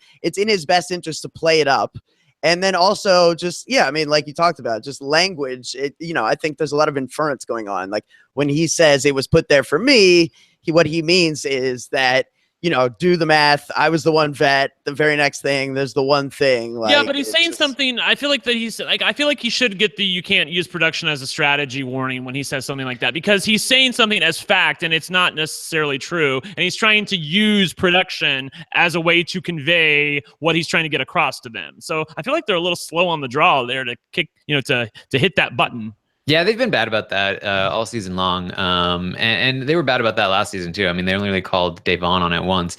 I feel like they should be quicker about that. I mean, we talked about this with Jess and Cody, where Jess had the temptation. 2 days for them to clarify that, right? Yeah. But Vanessa really had them on their toes in Big Brother 17. She was promising like stock equity and all kinds of pots of gold. but bottom line is, Big Brother is not a fair game. And I absolutely, I think everyone agrees that they set certain things up in order to favor certain people in the early game. Like they definitely knew that Paul was going to get that temptation, but they're not colluding with Paul. Nothing is rigged. They have certain parameters. They go by those parameters. Anyone could have taken that apple. Theoretically, anyone could have won that that first temptation. But obviously that wasn't going to happen. But if for whatever reason somebody else had gotten more votes, they wouldn't have still put it on Paul. Like there are certain rules that they must abide by. Let me ask this question really quickly. You talking about these temptations and these things that were early on in the game made me think about this. Do we think that Kevin's $25,000 ever comes out in the house? Because the only person who knows about that is Paul, and Paul and Kevin aren't exactly really close right now. So, I feel like both of them are guilty at that point because Kevin took the $25,000, but Paul is also aware that Kevin is the one who took the $25,000 and was willingly blaming other people, just like he did during week 1 when they said, "Did you get the temptation?" And he said, "No," not until the replacement ceremony where he had to fess up and say, "Yeah, I was lying to you. I actually did get the temptation." I feel like people forget that he lied about that. Like he's been able to come back from that. What do you guys think? I agree. I think Paul knows that it's in his best interest to just keep that quiet, even if he does target Kevin. If anything, if Kevin gets targeted, he could be like, "You know what? I took the $25K, and guess who knew about it this whole time? Paul." Mm-hmm. I think it's more damaging to Paul than it is to Kevin at this point because Paul has more to lose, right, Melissa?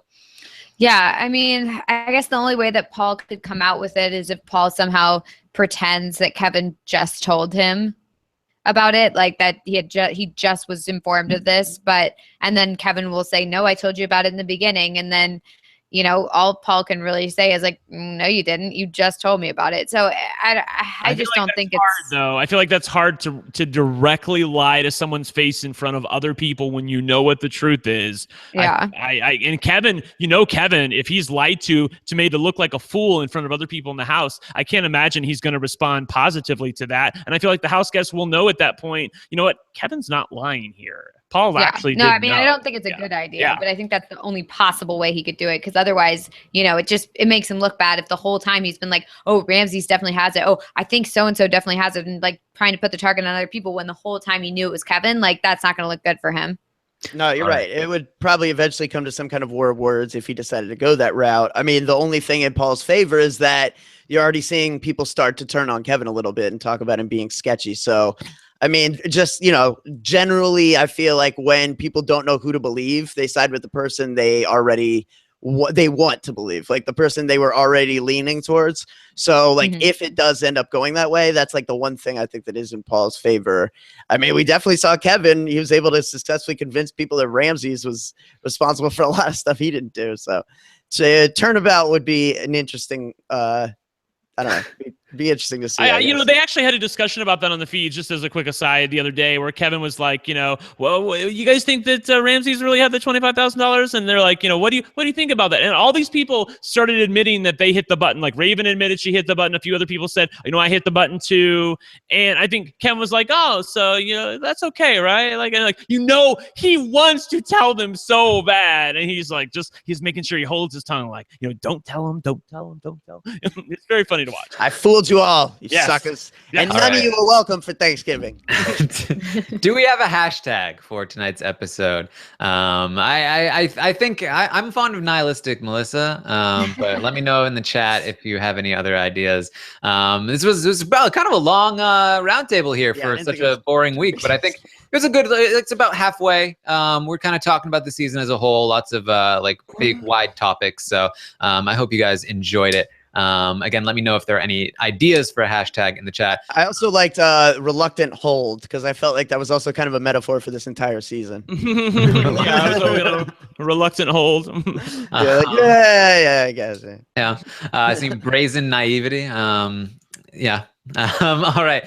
So make sure you check out our live feed update tomorrow morning at 10 a.m. Eastern. I will also be dropping the next episode of The Taran Show tomorrow. I talked with Jordan Parhar all about his experience on Big Brother Canada, his experience as an RHAP host, what he thinks of me doing lots of his jobs. Oh, Lord.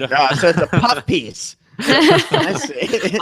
And why he left, what he's doing now, what he's up to, how he feels about it all. I really enjoyed the conversation. We got pretty deep. because I know him pretty well, and he's a pretty open guy. So I hope you guys enjoy that one. Will be coming out tomorrow. Make sure you also check out our episode recap on Wednesday night. We will talk about the veto and all of the things that happened with that. And of course, check out But First, a Big Brother 2 blockumentary. We can rewatch Big Brother 2, watch Dr. Will make lots of proactive lies. It'll be lots of fun. So let's see. I'm not seeing anything in here. Tyson v. Kitten. I forgot about that. I don't even know what that is referring to. Me neither. I talked about how this season was like a war where there's no adversity, like Mike Tyson fighting a kid. Oh my God. All right. And that's why it's gotten ugly. You know, let's go with nihilistic Melissa. I like I'm it. down. I saw somebody post a great GIF of That was nihilistic great. Melissa. Yeah, So. you did. We did re-reference it a couple different times for like various things that could. It's like when you're like building a character, like what should go in Yeah. Melissa's hand? Apple? No. Skull? Nope. Human skull. All right. Yeah, there you No, go. we'll workshop rolling with it. it. We'll workshop it. All right. For Melissa, Alex, and Brent, I am Taran Armstrong. # nihilistic Melissa. We will see you next time.